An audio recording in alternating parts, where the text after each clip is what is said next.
Here we go now. Here we go now.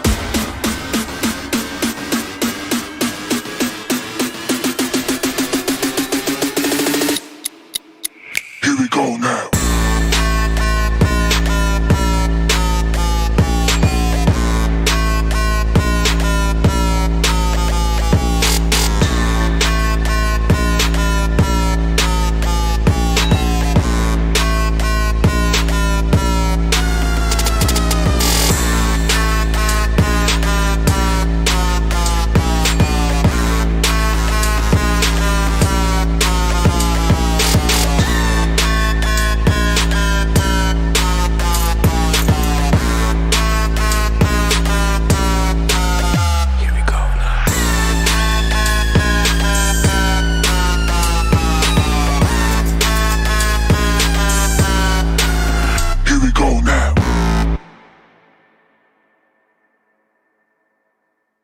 Here we go now.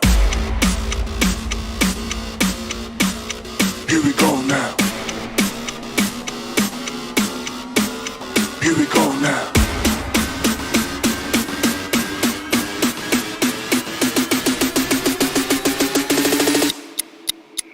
Here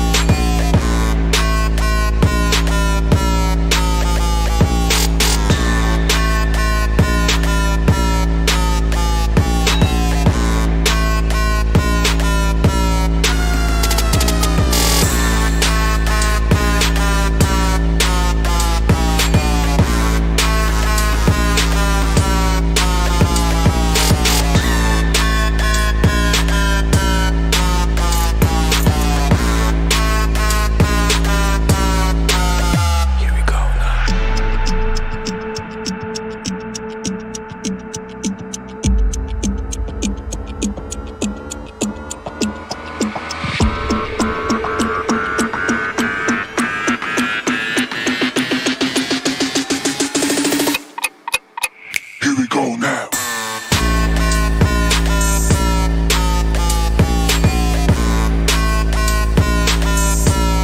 Here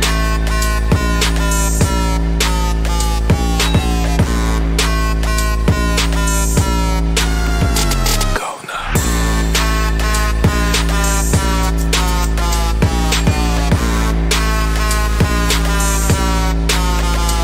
go now.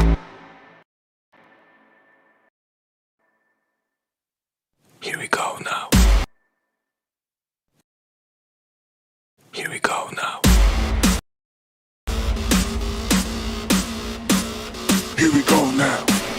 Here we go now.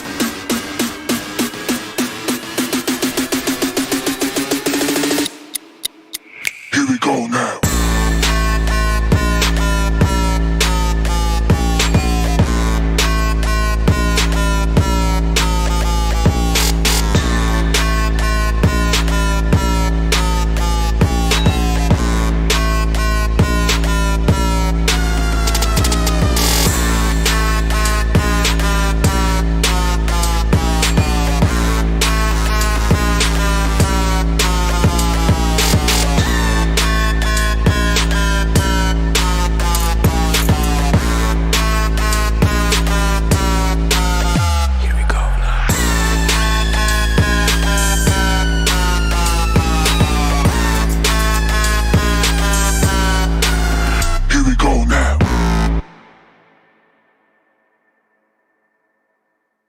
Here we go now. Here we go now. Here we go now.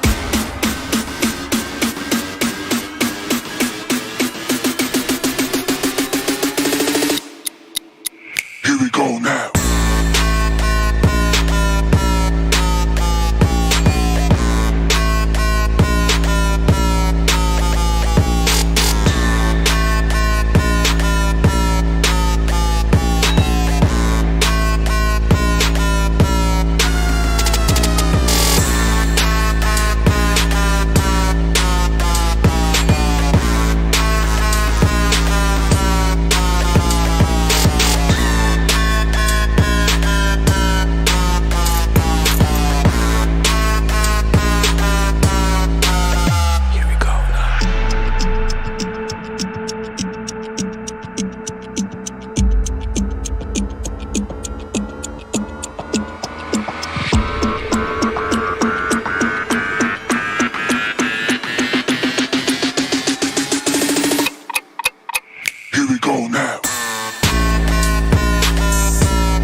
we go now.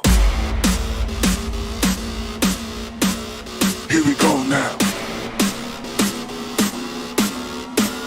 Here we go now.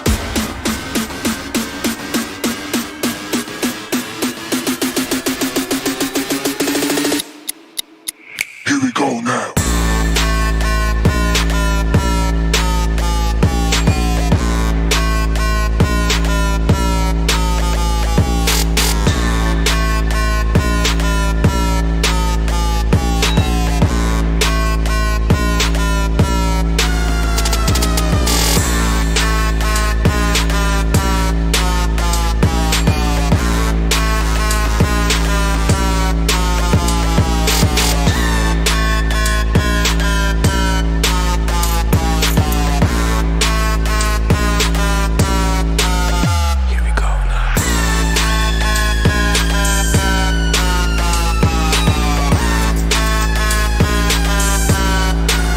Here we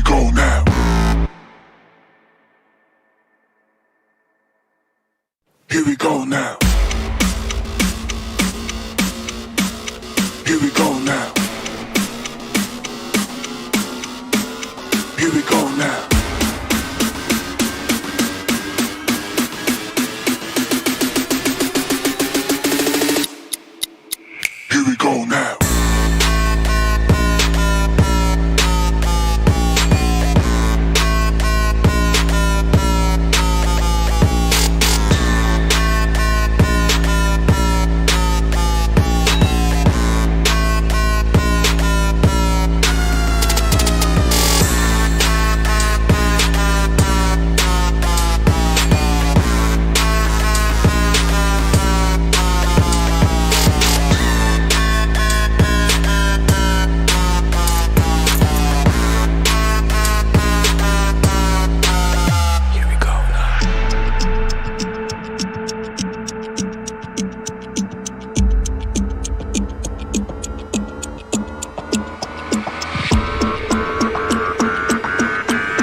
Here we go now.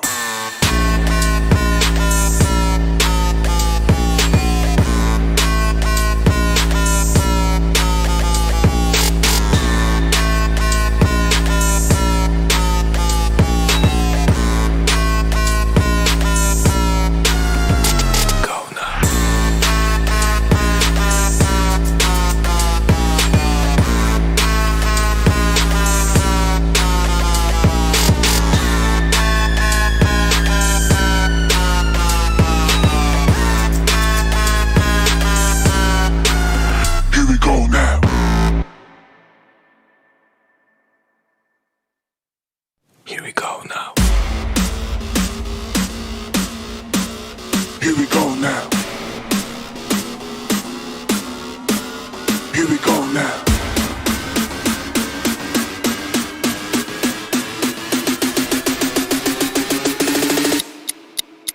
Here we go now.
now.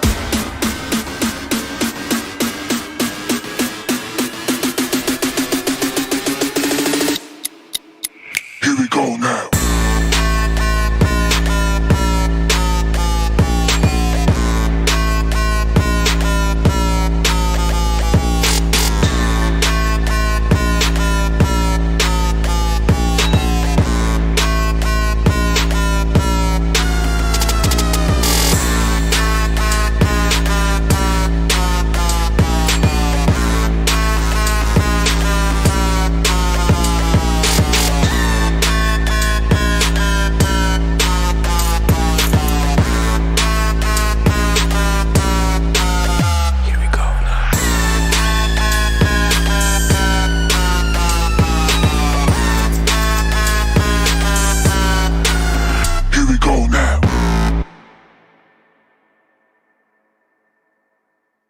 Here we go now.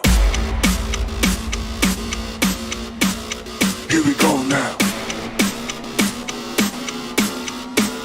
Here we go now.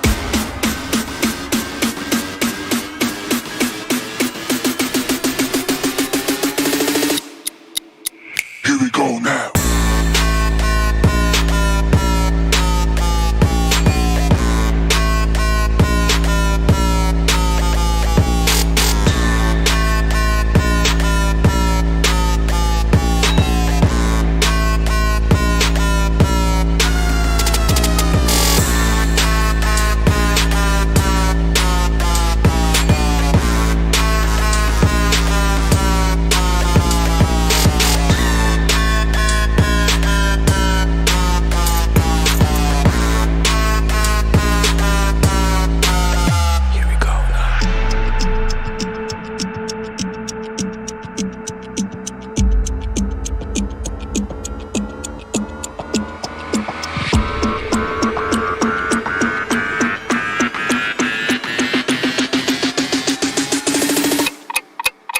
Here we go now.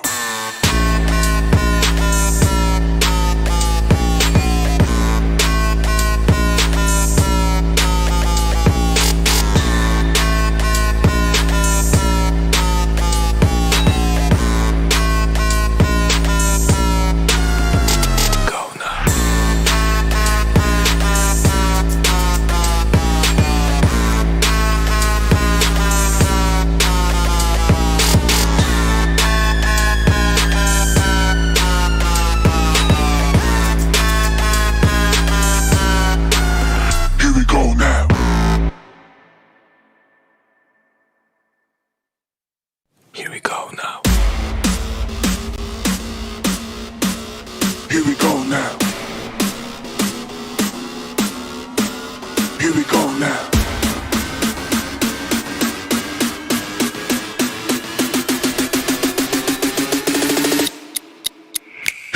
now.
Hello and welcome to PUBG Mobile Club Open 2021. This is the wildcard region, all thanks to, of course, our official media partner, none other than Nemo TV. And this is going to be day number 4. We're going to be jumping right in with the conversations. But along with me is going to be none other than, of course, Ankit to take us through these games. And it has been an exhilarating fun because when you talk about these teams, these teams, Ankit, they are super dominating. The ones that are in the top, they are just miles apart from the entirety of the lobby. Exactly, as you perfectly mentioned. Yesterday's day we got to see a lot of chicken that was coming in from multiple teams. It was Paradox that was really flying away with a lot of points, and then it was a start that we really didn't preempt. It was 1v3, 1v4. Right off the go, it was so good to see. The stage is set up. Now everyone has watched each and every other's gameplay. Every group has played. And since it was A&D yesterday, today it is gonna be B and C. And the firework will continue for even today. Most certainly will, because again, when it comes to Group B and C that are going to be playing their games today, they are going to be moving on along with a death force, simply put,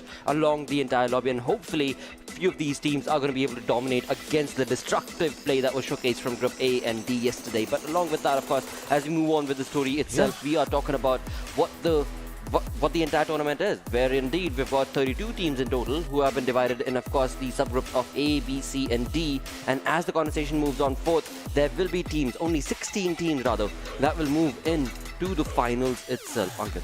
Indeed it is. Day 1, Day 2, Day 3 are done. Now we are heading towards the rest half, the Day 4, Day 5 and Day 6. And that will be the concluding thing for this entire semi-finals. But before that, we have Group B and C, the Day 4. Highlight the day, ladies and gentlemen, because every group plays 12 matches and 4 matches per day is going to be played in that format, as we are getting to see that Erangel, then Miramar, then Sanhok, and the day ends with Erangel. And then the top 16 teams will be qualifying for the finals. But before that, what are they playing for? This is the prize pool. This is the bragging right. This is the crown jewel that the whole wildcard region is playing for. $29,200 is on the stake, ladies and gentlemen. The first one to get is going to be the $3,600. The second to get $2,000, and it keeps decreasing. And the best part that I like, Blotter, is that eventually the group stages team that will not be the part of the finals will be getting at least $300. So a lot to take away, a lot to think about, and a lot to strategize about. And the caption that below caption, qualified for PMPL Season 4, that one slot is what each and every team here is craving for. Absolutely will be the case, and in that, of course, the team that will be on top by the end of the PMCO through the final itself will move on into the PMPL Season 4 and will, of course, be taking that spot for themselves. But that slot is not going to be an easy undertaking. As we move on through the point structure, we are looking at, of course, the chicken dinner winner team will be walking away with 15 points apart, along with which, of course, the kill department is going to be that much more crucial, because we have seen the team being so very much deadly. Along with that, as we move on across the groups, it is Group B and C that are going to be playing today, and in that we start off the bat with Darksyde, followed in with NEPALZ, Team ZeroDeath, Trex, Illuminate Crew, 4 Godawari Fighters, Team Ronak, CNT Esports. These are the teams that are going to be participating from group number B. Exactly. Darksyde, the team that got the chicken. You remember the start of the PMCO right of the second match. They beat CNT in that match and they got that chicken. But not to forget about, it is gonna be RF officials, Veterans of Death, and Reaper X. Now Reaper X is also one team that needs to be watched, that will really have an influential gameplay. Trust me, brother, because this was the team that was really looking phenomenally well. But moving on to along, it is gonna be Fury X NEPALZ, Face of Death, Gurkhali Titans, and Nepal Esports. So now some teams talk about Gurkhali Titans. It was certainly not the momentum. The way they were going somewhere down the line, they were just faltering. And today it is going to be all the 4 matches, the schedule for each and everyone we will having their play upon. And obviously the Gurkhali Titans that I just mentioned, Erangel, Miramar, Sanhok, Erangel, pretty much the same format that we have seen throughout this course of PMCO and will be throughout this end. But before that, we need to quickly look on the overall ranking before the stage gets set and heated up. And there we go, 8 matches. Paradox OCE is 134. 94 total points, and NTT Nepal with a total 8 matches, 93.9. As I perfectly mentioned, some teams are really flying away with the points. Talk about Paradox OCE, they are completely decimating the lobby. 41 total lead is where Paradox OCE is sitting above NTT Nepal, and then there is a drop sort of into by NTT Nepal with 93 total points. PUBG Minion with 68 points, so not a lot of thing, but Reaper X, just the 4 matches, 66 points. Will they be able, and what will they be enough for them to actually double the point what they are standing at this place? Because 4 match, 66, pretty much doable that they might overpass the 134 total points of Paradox. But moving on to the second half of the chart, it is gonna be straight out of Fiji. It is gonna be Fury X NEPALZ that I have my eyes set upon. 4 matches, 44 total points, a good average of 11 per matches, and this is something makes all these teams in that group. But Reaper X, and I mean, what a commendable job they have done. Just the 4 matches and still sitting on the first half of the challenge. Then slowly and steadily we'll move towards some other team that will be coming into the fray, and that is going to be Veterans of Death. It is going to be a team Ronak and then TRX Eliminate Crew, and a lot of teams to talk about. Absolutely will be the case as we move on along to the final page of the leaderboard, where indeed the final page will showcase a few of these teams that are going to be playing, of course, today, and these teams are going to have to bring in the best of the best gameplay. All of these teams, of course, are playing today, where we do see the matches that they've played are only 4. So they're going to be chiming in and, of course, showcasing a different strategy altogether, hopefully into their favor. On the other tangent, talk about the teams that are at the end. The Gurkhali Titans as well as Nepal Esports. I mean, these teams are going to have to showcase a completely different sort of annihilating play to be able to jump into the arena and be a part, or rather hopefully be a part of the final itself. But this right now is not working for them. And as we move on along, we are going to be looking at teams that are so very close to themselves itself. It is going to be a head-to-head between Reaper X going up against Fury X NEPALZ. Now, both these teams do find themselves in a pretty perfect spot, is what I would say for the moment, because of course they've only played those 4 games and they're going to be jumping in today with that much more of a consistent, hopefully dominating play. But we shall have to see based on the stats that they've showcased. Reaper X has been able to get that one chicken dinner for themselves with the 35 kills, and again, when you talk about the damage that they've been able to deal, it is 6,140 compared to Fury X NEPALZ, who find themselves below them and are on, well, only 14 kills with 44 points. This team does need to be a lot more destructive as they get their game jump started. They find themselves on the second page of the leaderboard. Reaper X find themselves on the first page on the leaderboard. But along with all of these 2 teams, there is an X factor that will be brought on along, and that X factor will be none other than the Gurkhali. No, my apologies. It is the 4 Godawari fighters, and of course, when it comes to the play that is being showcased from 4 Godawari fighters, they are going to be following along with the charts, because the basis of their gameplay is looking absolutely dominating. But will it be enough is what we shall have to see today, because again, when it comes down to the teams that are dominating, I mean, they are fierce, they are absolutely ferocious in terms of the game style that they are moving on along with. But will it be enough is the conversation for 4 Godawari fighters that they are going to have to answer today. Indeed, it is going to be, and since it is going to be a day where 4 Godawari fighters are also coming in to bring a lot of fireworks, it will be a good time to actually now shine upon, because the players are looking pretty much good. Talk about Zeems and talk about Sabine. 6 kills, 5 kills in the number, and certainly somewhere down the line, it is a time where you remember Salty was just trying and trying, but still not getting a lot of points. But it's just the 2 matches that he has played. That means some sort of, all the matches in which the 4 Godawari fighters have played, it has not been the case where all the 4 players might have joined, and just because of that, we have seen certain teams playing in the match. It's unfortunate even, to be honest, but somewhere down the line, the players and the teams need to be mature enough in order to get all the 4 players on board and then take the fight. Because if you're already down with 1 player, I mean, that's the advantage that the opponent will pounce upon in you. But talking about this, I mean, it is going to be a day, as I mentioned yesterday, it was a lot of fireworks. What was 1v3, 1v4 we got to see, where it was eventually some certain other teams. Talk about Ixcel that really excelled in yesterday's performance. It was also entities Nepal. It was also a team Third Eye. I mean, lot of team that really didn't perform in the first stage. Second day, obviously, because A and D were playing yesterday. But since it is now when each and every team players know their drop location, be it with the game of Erangel, be it with the game of Miramar, be it with the game of Sanhok, so I expect no sort of drop contestation position, number one. Number two, since they know where sort of thing they make a rotation, this is going to be one different thing. But for the moment, enough of our banter, enough of our blabbering, as we are going to straight head into the match of Erangel, and the flight path is already on its way. Absolutely is, and in that doing so, we are going to be moving on from the western side of this entire map, which is going to be moving on from the hospital region towards the eastern front, northeastern front is what I would say, across Yasnaya Polyana. Now this is where teams that do love to go on down towards the military base is going to have a huge undertaking, because the difference is the fact that the distance between the drop location is so very vast for the teams that do love to go down towards the southern part. But eventually, the teams that are going to be working towards the northern drop locations are going to be absolutely in comfortable positions, and as the game progresses on along, this is where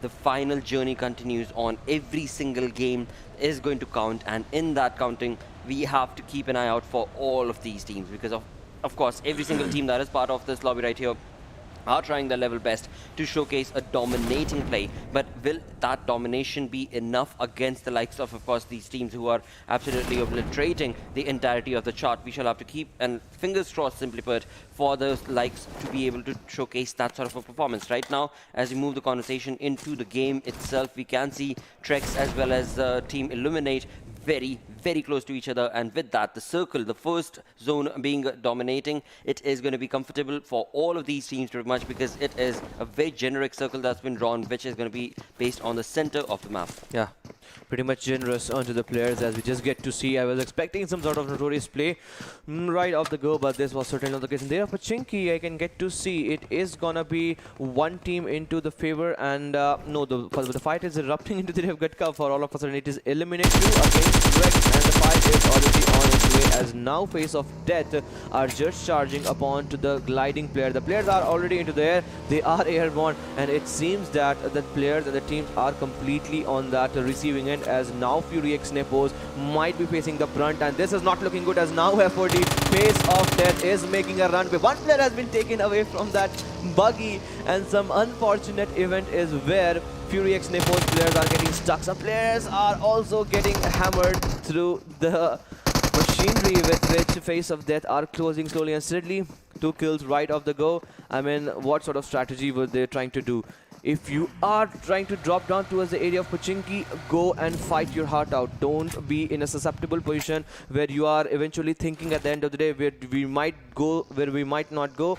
In that situation, you will be stuck, and being stuck is what the team really don't want to be in, and just because of that, player will be run over slowly and steadily. And since 2 player has also been pinned down, it seems that Face of Death might be putting a pressure across that hill that gets a good angle onto that compound where now Fury X players are actually positioned, and AJ has got that important information for the whole of the team. And if they get eventually if any 2 or 3 players get a lot of good weapons, or maybe those raw materials in early stage of the game, they might go for a complete flush out.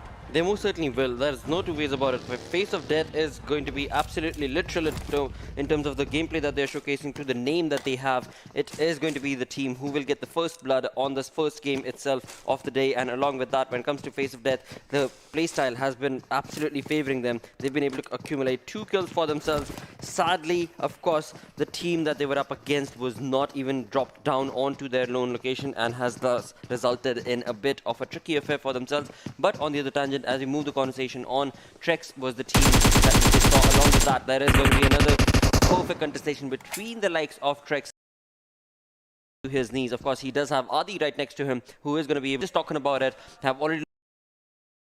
But will that be enough for On Fire? We shall have to see. Illuminate Crew, this is the moment their players, and now another one that's going to be Chauhan has been dropped down. Opie is going to try. He does have Adi right next to him, who is going to be able to give him that support and give him that revive. Likes of Trex be enough for On Fire? We shall have to see. Illuminate Crew, this is the moment where, of course, Illuminate Crew's Opie on who is now going to have to try and, of course, get that perfect spray that he was able to dominate against play. This is turning out to be working in his favor, but as he gets his health itself taken care of, it is going to be none other than On Fire OP teammates who are going to be absolutely careful as he moves the conversation towards the domination part. And what a play this is turning out to be, where Illuminate In terms of the fight. one player Oh. is trying to dominate against the likes of Trex, but eventually it is going to be Trex's teammates who are going to be jumping on along as well, and now it is going to be a 3v1 sort of a situation. 36 bullet in his M249, and seems that the player is not ample in terms of the 5.56 bullet, but now the players are charging. Chauhan is going and making a run with that Vector. Will be going in a 1v1 fight, but before he goes, it is going to be Adi from the sides of T-Rex that will be taking things off in his hand, and Chauhan getting that first aid and bandages getting popped out slowly and steadily. The player are getting in the mood, the player are getting in that banter in the rivalry, with Brown Boy getting eliminated from the side of T-Rex. I mean, this was certainly not looking start that T-Rex was waiting and hoping for, but better said than do it. It is gonna be CNT that will be making a close and slowly and steadily, but till now each and every one is into the central line of the circle or somewhere down on the edge of the circle. You talk about VOD, Vengeance of Death, Veterans of Death. We talk about this team. They are coming closely from the sides of Shelter, and Prison is where they are holding for the moment. It is also going to be an easy task for Reaper X, but this is also one challenging thing, where sort of rotation they are going to be making, be it straight into the circle. They are already into the circle, but if the circle shifts away from them, what sort of rotation they are going to be doing. But Katka is completely being utilized by the team's FOD, as we just saw in the early stage of the game, looking pretty strong at this moment, and this is where they actually shine with Team Ronak in their closer vicinity on the backside, where the compound is actually present at Squad House, and that one compound they are getting control of it, and might be thinking the circle might come into the lab with Nepal X Fury still Nepal still into that Novorepnoy area. The bridge, the end of the bridge, the compound that gets supported to them is where they're holding for the moment. So everyone apart from those early fights, nobody is wanting to take the fight straight off the go, but CNT, they are slowly and steadily moving towards the area where T-Rex are actually positioned, and pretty much if we get to see the map in where the players are segregated and there is a lot of vacant spaces, that means breathing space is also there. If the player and team wants to not take the fight, they really have that alternative, but if they want to take the fight, as we just saw in the early stage of the game, nobody can stop them. Most certainly going to be the case, and of course the cause is going to be based on the effect that will be showcased from these teams, and eventually again that is the effect being the fact that these teams want to be able to dominate against their opponent, and that is something that is being showcased from a lot of these teams in the lobby. But for now, again, as you move in with the gameplay itself, as you move in with the rotation itself, it seems like there is going to be 4 Godawari fighters, the X Factor team, who are going to try and chime in along to get a little bit of that X Factor against the rotation of none other than, of course, the team where indeed the ZD was able to try and move on along Team ZeroDeath, but eventually their rotation was caught, and 4 Godawari fighters were the ones who from the school region were able to try and, well, they tried to pincer it down. It did not really factor in, did not really favor them, but we shall have to wait for it, because after all, this is just the first circle. We're only 8 minutes into the game, and early 8 minutes does not really imply that a lot of teams are going to be participating into those kill departments. Eventually, of course, the teams are going to be working towards the drop location that they have been able to make, and then from there they will get the loot sorted and then move on with the rotation. And talking about the rotation itself, we move on down towards Team Ronak. Now this team was absolutely perfect and awesome and absolutely annihilating in the first day of the PMCO, as they were able to get that chicken dinner for themselves with the high kill department as well. But as the days have progressed on along, this team seems to have found their rhythm, simply put, into the entire lobby, and having found that rhythm itself, it is going to be a little slow-paced performance from the side of Team Ronak. But again, this is not the final day of PMCO, right? This is only day number 4. So that does give the opportunity, and of course, reflection down towards Team Ronak, that there is a lot more that can be expected from this team. As we move on to the map itself, a lot of these teams are getting into the comfort of the zone and also getting so very close to each other as the circle rotates and moves on along. This is still going to be favoring so many of these teams. In all of this area, NEPALZ is the team that I am looking out to, because they have a really vast area that's working for them, and they've got a compound that is going to be all to themselves. Now, if the circle favors them, this should be a game that should favor them in terms of the kill department, in terms of course, the placement points. But will it be the case? Because as we can clearly see from the northern side of this zone, there are so many teams that are making that rotation in those vehicles. Yeah, complete congestion. A huge traffic has already been built up in the northern side with Reaper X coming into the frame, where team Ronak is already there. With a lot of team are actually present. There's also RF official. I mean, not a lot of us we have seen in today's gameplay for RF officials. They have found themselves away from all these fights, but RF official is also one team that really tried to perform when it was day 2, when Group C and Group D were going head to head. But right off the go now, as I mentioned, Royal official Stratus has given one knock onto the head of some other team, and the M24 comes into action with those obviously those sniper actions coming into action. It's really fantasizing to see, but out of his shields, and this we go. One more knock onto the head. Back-to-back knock is where Stratus is making the most of the situation. He is getting all those ahead right off the go. He is not looking, he's being pretty much merciless in terms of which he's trying to go on the push, and since the players are going on a push, just the 2 knock, and right off the go they are going for the push with RF officials, 2 players in the same vicinity. They need to make sure that it is going to be Reaper's player that in the closer vicinity. Once if they find themselves in the open position, it is going to be them that will be trying to pincer them down, and there we go. It is going to be Exodia with that TP in his hand and just trying to pincer down the players. I guess this was a move that was just not required from the sides of RF official. If they fall down right now and just try to get the hold of the same compound that they were holding before coming to this place, they might get that advantageous position. But now Reaper X has realized that they are again falling back. They're trying to pepper down a lot of leads onto the body, but with getting no success whatsoever.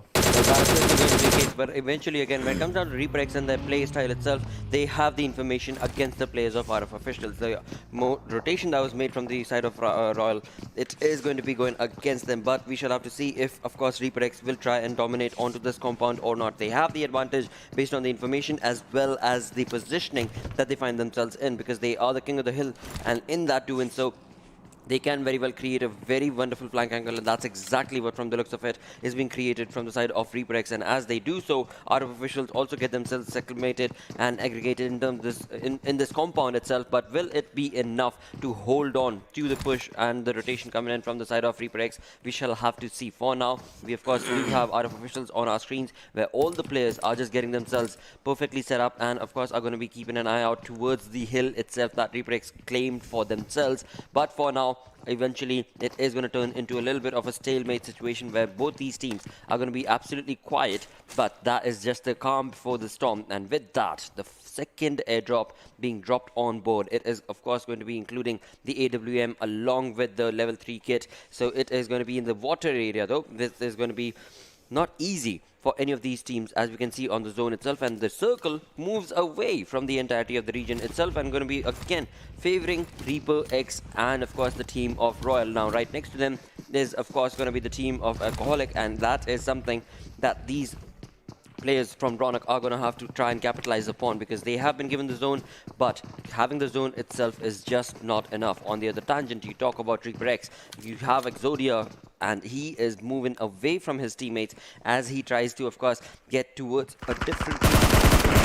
Yeah, so they are putting down a lot of bullets onto the players of the fighters that are trying to make a maneuver, trying to make a rotation from the sides of Pachinki, and since one of the players has been knocked down, it is the player that will be getting the rival. But on to the other hand side, it is going to be 4F's player again that are on the receiving end, with veterans of that now trying to pin them down. It is not going to be an easy task, as now 2 teams are pinning down one team that is going for the rotation. 2 players have been knocked down from the veteran of death, and at any point in time the players might be finished, because one team is getting a close vicinity. In the same vicinity, they are holding the edge, and the mountains, those cliffs, those ridges can be really played beautifully if they play to perfections. And look at this, all of a sudden Face of that have actually chimed in, and they are getting control of all the situation. With them pinning down, it is not going to be an easy task, as now TGT, that is going to be the Gurkhali Titans, that are looking to make the most of the situation. The players are getting the shots, but is that cover enough for them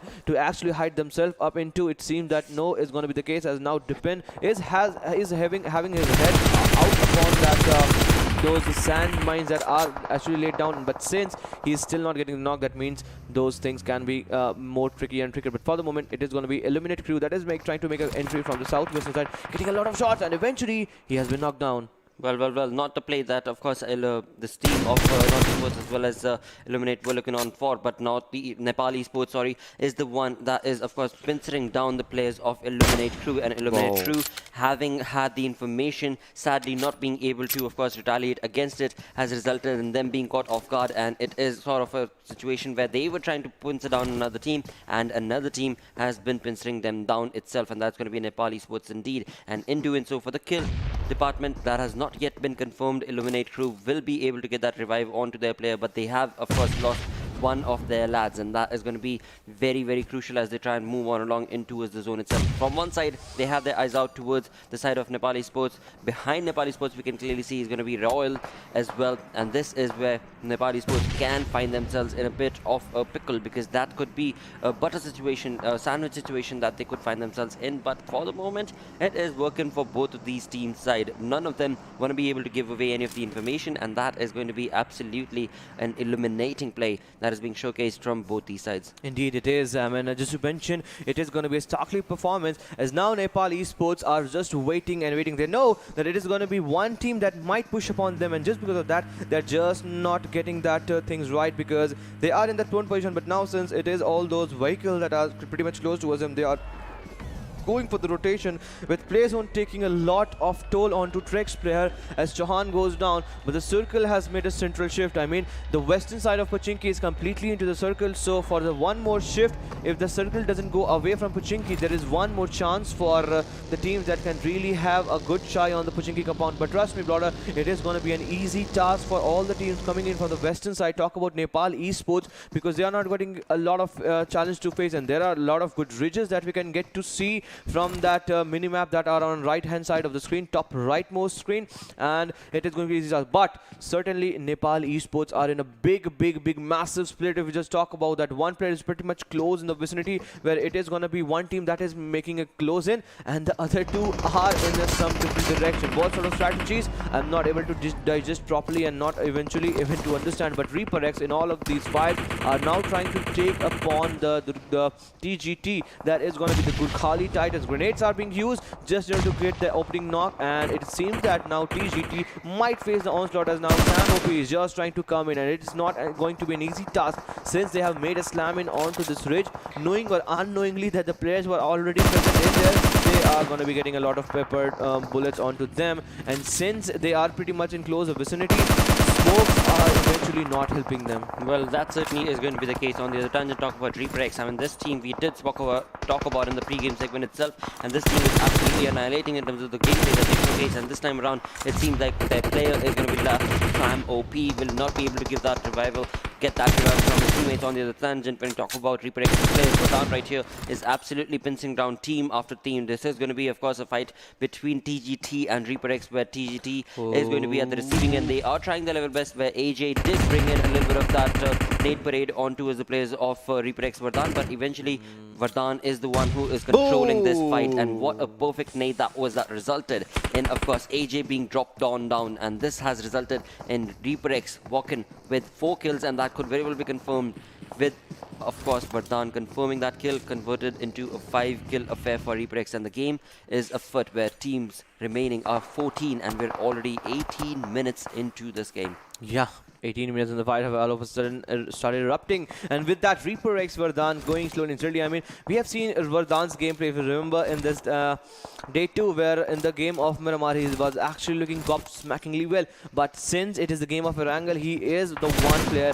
that really have his eyes set on each and every map. But Gurkhali Titans, they have survived the onslaught. One player is still knocked down, AJ needs the revival, but they have made it sure that it was not Reaper X that could have certainly pulled them down, thanks to that onslaught that came in from the backhand side from CNT, and that made Reaper X go behind. Otherwise, it would have been a game end for Gurkhali Titans, because they were pretty much close in the vicinity and also in the radar where the grenade could have lobbed in on its face. But since the circle is going to be making a shift, the question remains, which team are going to be getting the favor of it, and it is going to be obviously one team that is right into the center, that will be getting a lot of opportunity for them. Absolutely, that's going to be ZeroDeath right there in the center of the zone itself, and that is going to be working in that team's favor. But eventually, they are going to have to play their cards right, because in the vicinity is also going to be the team of Royal Officials indeed, and in doing so, we still have 14 teams remaining. So a lot of teams, but not a lot of land for them to be able to capitalize upon. And in that,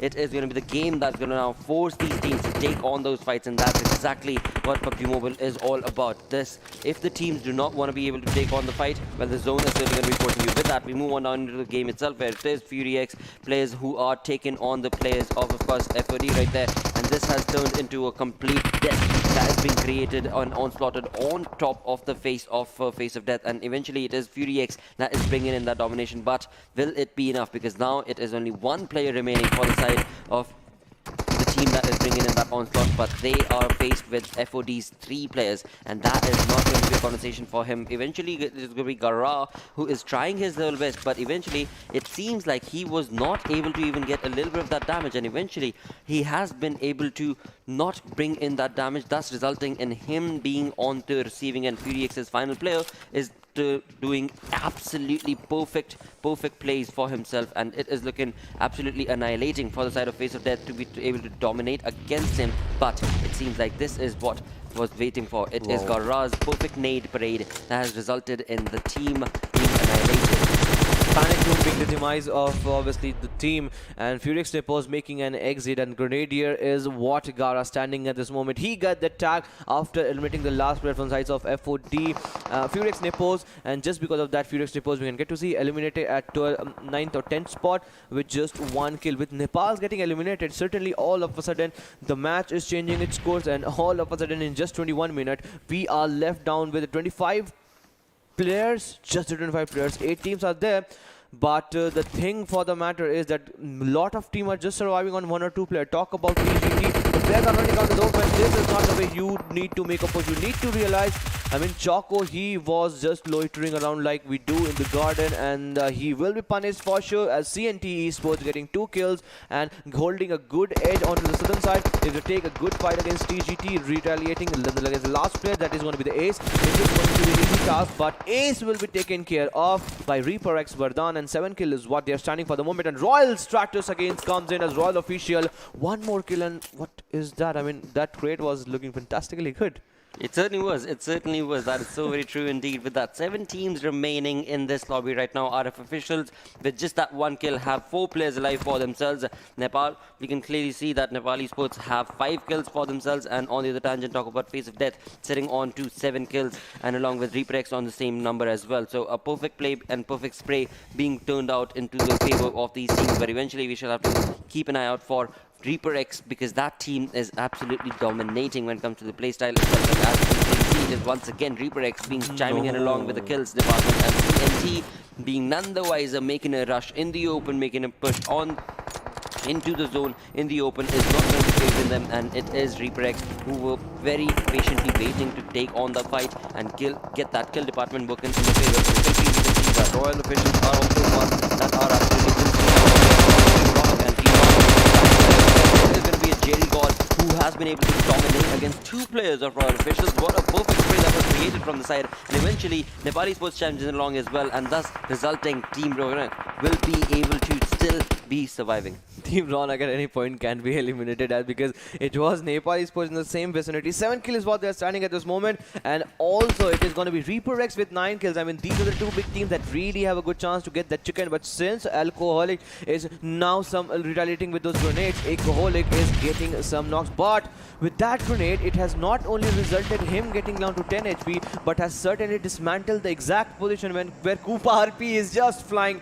Koop RV is just flying in all these maps. The position are getting dismantled, the players are getting disengaged in all these fights, and all of a sudden it is not looking good with CNT Lux throwing a grenade onto the face of Royal Official Sun. It is going to be Lux with that grenade, but eventually will fall down with that Sun's grenade from the sides of Royal Official, but sadly it was a demise for Royal Officials. It certainly was. With that, only 4 teams remaining. We've got Nepal Esports right here with 9 defeats to their name. All 4 players alive, looking absolutely dominant. dominating. On the other tangent, we still do have Team ZeroDeath and ReaperX as well, where we do see Baal being the one who has been knocked off his ground, and eventually it is the side of ZD who are trying to absolutely pencil down the placement of Team ReaperX, and Team ZeroDeath will not want to stop into this category. But as we move on along, it is going to probably be a situation for CNT Esports to bring in a little bit of that third-party affair that could result for themselves to be able to get a lot of kills. But eventually, for now, this is looking not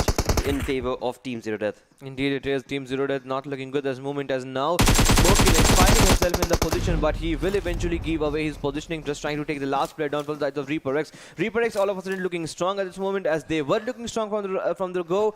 With Vardhan 6 kills, Baal 3 kills, and Exodia 1. They are looking just to get that chicken and trying to decimate the lobby. With CNT Esports replay still surviving, they really have a too good chance. But certainly in all these fights, we not need to forget about Nepal Esports. Sarkar 3 kills, Praseek 3, and the rest of the players sharing a good tally of kills. They are not getting a best of the best position for the now, but they are trying. 4-minute advantage is what can actually eventually help you, with Exodia taking one more player down. This was certainly not the position CNT's luck should have taken, because he should have known that at this point, when the circle is close, it's pretty much small, each and every player need to be cautious and watchful, and in that situation it was not an observing gameplay, and certainly they will be paying things off in not a good position, in a good way.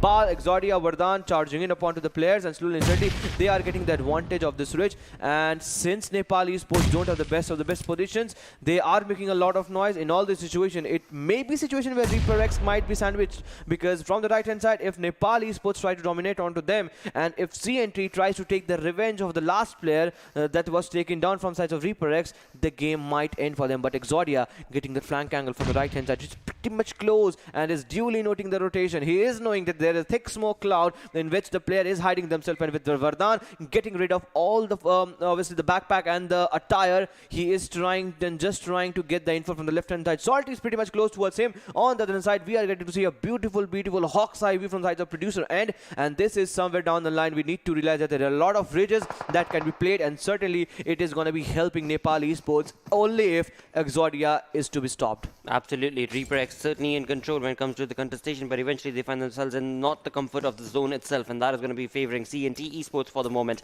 as we've got 3 teams remaining, 4 players alive from the side of Nepal Esports. That is the destructive play that they could very well create in this lobby, and eventually it is going to be a conversation for ReaperX, because they have the king of the hill advantage for themselves, but the circle, again, like I said, is not going to be favoring them, and slowly and steadily as they pincer their movement and get themselves into the comfort of the zone, Nepal Esports is so very close. It is almost at the edge of their, of course, face, and that is going to be something that they are going to have to be very, very careful of. On the other tangent, talk about Nepal Esports. I mean, this team is just bringing in some perfect plays, with 9 kills that they've been able to create, with that perfect nade being created from the side of Ferrygod, is going to result in ReaperX down. Along with that, as the push is being made from the Ferrygod to the LMG, it is not going to be an easy one, where indeed Ferrygod will be brought down, and in fact sent back into the lobby. I think that's remaining 3 players from the side of Nepal Esports as they try and make that perfect push from ReaperX as being annihilated, and 3 people have been sent back, thus remaining only 2 teams surviving. Now, this is a conversation between 2 players from CNT against the 3-man squad of Nepal Esports.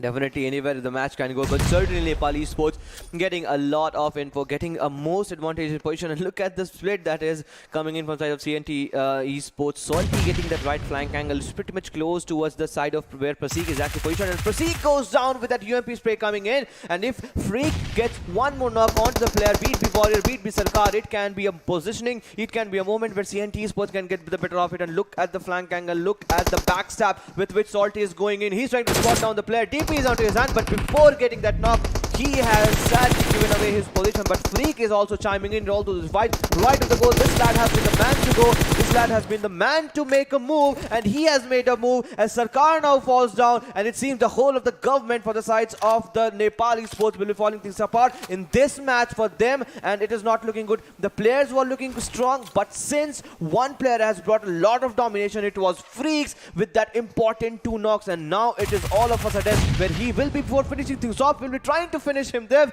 But sadly, it was their end, as one grenade does it business for themselves. And what a beautiful game coming in from the side of Nepal Esports. I was really waiting to see how the fight will be actually coming in. CNT was was just, I guess, I mean, they should have been satisfied with that knock because the chicken was so close. It was a one-one situation. The TNT Esports, the play that was made from the side of the game lead, should have not focused on getting that kill confirmed, but focused on the player who are still surviving and are on top of their heels. But eventually that was not the case. He was that kill hungry and greedy that he decided that he wants to go for the kill itself, never mind.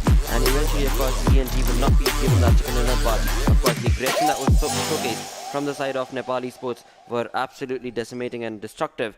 They find themselves on the 18th spot. What a perfect play that was for Nepal Esports. Again, I mean, you cannot forget ReaperX's play as well, because that team was also able to get about 10 kills for themselves as they moved out of the lobby, indeed, thanks to Nepal Esports. Yeah. An amazing game to start off the day, and in doing so, we have now gotten stats that are going to be absolutely, well, haunting the lobby indeed, because CNT Esports, well, they certainly played their cards right as best as they possibly could, because they were only two-man army. And I mean, again, just being that two-man army going up against the players of Nepal Esports, right? I mean, and just that one player, Salty, I think it was, who was able to bring down 3 players one by one, and what a perfect spray that was. So CNT had all the rights to take that chicken, but being greedy resulted in them not getting away with it. I mean, they should have. I mean, Freaks getting those early 2 knocks onto Nepal Esports, and certainly opposite.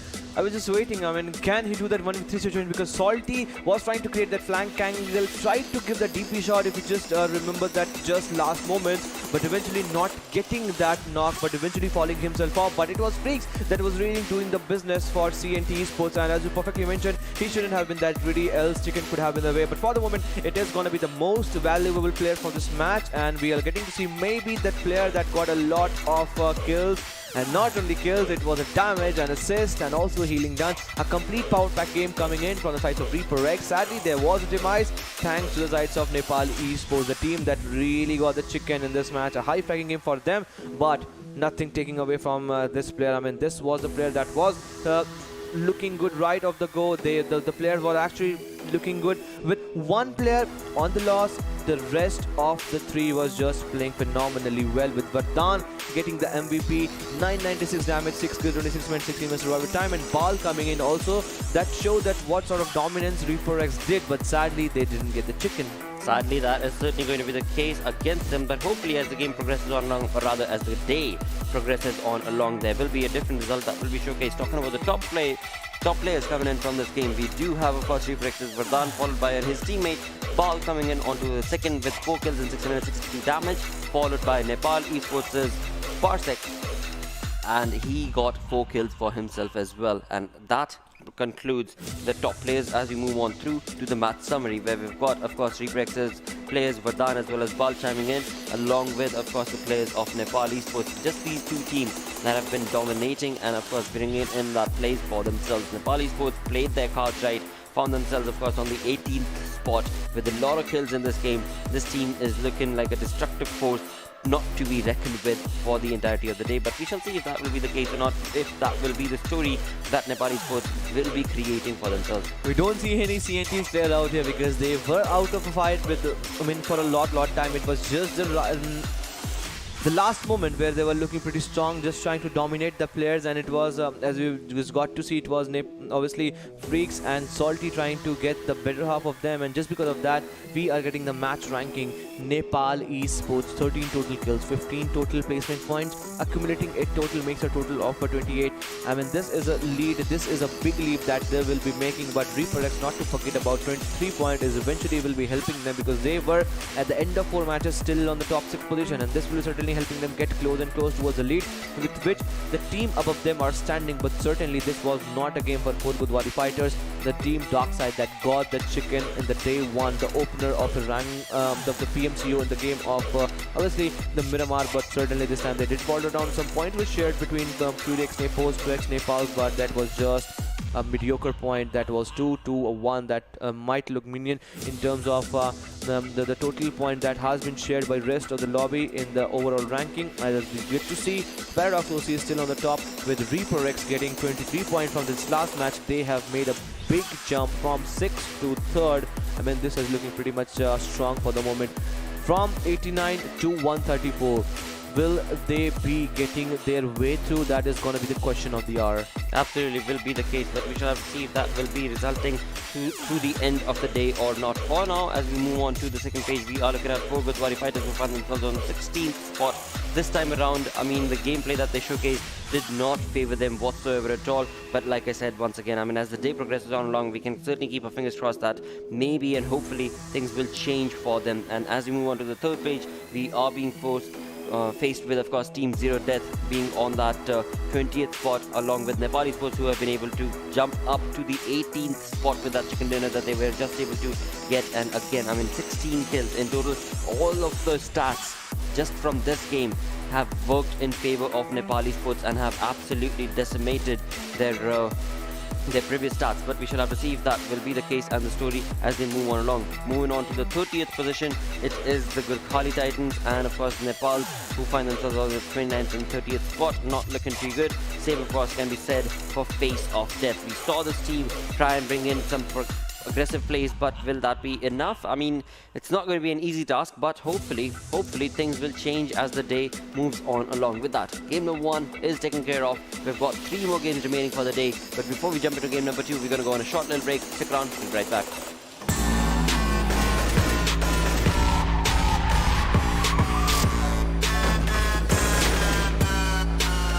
Here we go now.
Hello and welcome to PUBG Mobile Club Open 2021 Fall Split. Indeed, this is the wildcard region day number 4 and it has been an amazing start to the day. Where game number 1 has been taken care of. As we move on, of course, with the schedule of the show itself, it is going to be time to move into game number 2 where Miramar is going to be jumping and starting things off.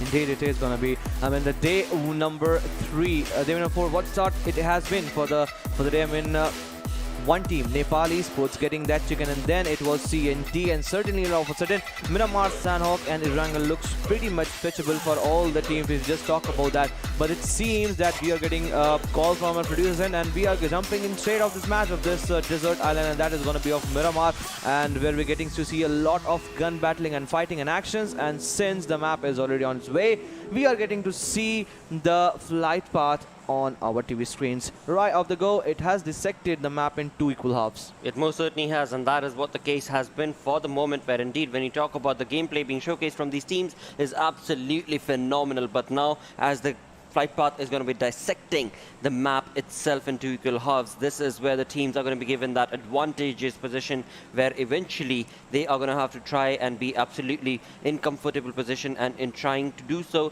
well, the drop location is what matters, but along with that, more than that, in fact, is going to be the circle itself, the zone itself, as to where exactly will that be drawn. That will dedicate and dictate the way the game is going to be played. Right here, we do see NEPALZ making on an early push from the fight, from the plane itself, and going on down towards the western side. Seems like for the moment they are going to be going on down towards La Cobria. On the other tangent, talk about early contestations, we do have the team of Fury X Nepos, who are going to be surrounded with another team as they try and make that perfect drop towards Tora Ahmad. But eventually we shall have to see if that other team, the team in pink, will that team be able to retaliate and contestate for that position against the side of Fury X Nepos? It is going to be none other than Team Ronak that I was talking about when it comes to team in the pink, and this seems like a conversation that these teams are going to have to be absolutely synergistic in, where indeed Fury X Nepos are getting themselves set up with the loot and on the other tangent, same is the conversation for Team Ronak, where it seems like a 3v4 situation, very close to each other, because when it comes to Fury X Nepos, one player is off to a different tangent. A flank angle is what has been created, but will that be enough to retaliate against the side of Team Ronak, where again, bringing it down towards day 1 itself, Team Ronak were absolutely exhilarating in terms of the play that they showcased. On the other tangent, talk about the zone and talk about Illuminate. I mean, as they get themselves comfortable down towards Impala, a long, very long drop is what they've been able to make from that, but eventually we shall have to see if there will be any contestation for them for quite some time, because there's absolutely no team in the vicinity for Illuminate. On the other tangent, talk about some other contestations that we could very well be a part of. We've got TGT's players again in Hacienda del Patron, right next to another team in pink, but on the other tangent, it is the team of FOD that seemed to be taken a little bit of a kill department, but eventually it was Nepal Esports who got the better half of FOD. Indeed, it is the early fight that you just mentioned. The Nepal Esports all of a sudden looking what a start that has been gotten themselves in the last game itself, and this game of Miramar. Certainly, the way Nepal Esports and the fans would have must preempted for, but no, Lupu sir is moving and marching towards where the cemetery, those open cemetery where Nepal Esports have actually positioned. He has no idea whatsoever where the players have actually positioned, and since he is moving like a haywire situation, it seems that he is confused, and at this moment he can fall down at any critical situation. Running HP, he will be taken care of as Sarkar comes in for the backhand side and takes down Lupu. But from the backhand side, it is going to be complete charge in coming in from the sides of FOD's players, and face of death. They are facing them death on their face, and this is not looking good for them, as now the players are being reduced slowly and steady, with Gara getting the first blood from the sides of face of death. All of a sudden, Nepal Esports, the team that was looking pretty much sublime, pretty much prolific in the way the gameplay that was strategized from their side, all of a sudden they have been pincered them down, and their movements have now been restricted. Warrior is onto the backhand side. He is holding that SMG, that Tommy in his hand, and will he be able to take the players down, as now all the 3 players from the sides of face of death are constricted in the same cemetery. It is so much possible for them that they might use the utilities to its perfection if they have it for so. But since his location is still unknown, Gara is out in the open, but Warrior didn't even spot him. Had he spotted him down, he could have easily taken him down, but so was not the case, as now Warrior is moving and inching towards the rest of the player, as AJ is now marching towards the players and the roster of players, as now Gara realizing the fact that the player is now falling down slowly and steadily. Face of death will be getting a big sigh of relief. They most certainly will, and as the game progresses on, this is only 5 minutes into the game itself, and talking about the game in the 5 minutes, it is looking absolutely abysmal play being showcased from the side of these teams. We've got 14 teams in the lobby this time around. That means there was one of those teams that was not able to chime in along and join into the server itself, thus giving, well, or rather letting go of a certain position and kills that they should have been able to get. But eventually we shall see what the gameplay will be showcased and what sort of a performance will be in part of these 14 teams as the game progresses on along. We have Fury X NEPALZ on our screens once again against the players of Team Ronak, where they did chime in along and get into the arena against the team of Team Ronak in the initial few moments of the game itself. But when you talk about the zone, when you talk about the circle and the comfort of it, it is going to be 1500 meters away from both of these sides. Now this is something that has almost become kind of like a consistent play from the side of in the region of PMCO Wildcard, where indeed when it comes down to some few of these teams, they always find themselves 1000 meters or a 1200 meter distance away and become into that sort of like a stalemate position and situation that ends up well, getting the blue zone on top of themselves. Today, for the moment, we can clearly see that Team Ronak have decided to actually not be a part of that sort of a conversation or fight. They are going to be moving away into the comfort of the zone from the looks of it, or rather trying to, because they have the vehicle that is certainly going to be favoring them. On the other tangent, the team that is going to be Fury X, well, they are just patiently waiting. They are hoping that they will probably get the better half of the fight, but for now, they are not even wanting to work on towards any of the vehicles or working towards getting that rotation working for themselves. On the tangent, as I was just talking about it, Team Ronak have decided that they're going to go towards the comfort of the zone, as it is 15 to 1700 meters away. That's a long distance to cover, and of course the sooner you get started off with it, the better off you can expect the fight to go in your favor and the game to go in your favor. But will it be the case? Because again, I mean, the way Team Ronak are playing and creating those opportunities for themselves, they are stealing the vehicles away from the side of Fury X, and that is something that Fury X has to be very furious about. Indeed it is. I mean, the vehicles are being used, but they need to make sure that they don't get a lot of fire from the backhand side, because it was Team Ronak that was pretty much close in the same vicinity, and also Face of Death that are doing a rotation. But it's going to be a long journey for both the teams. We just talked about the 1500 and 1800 meter.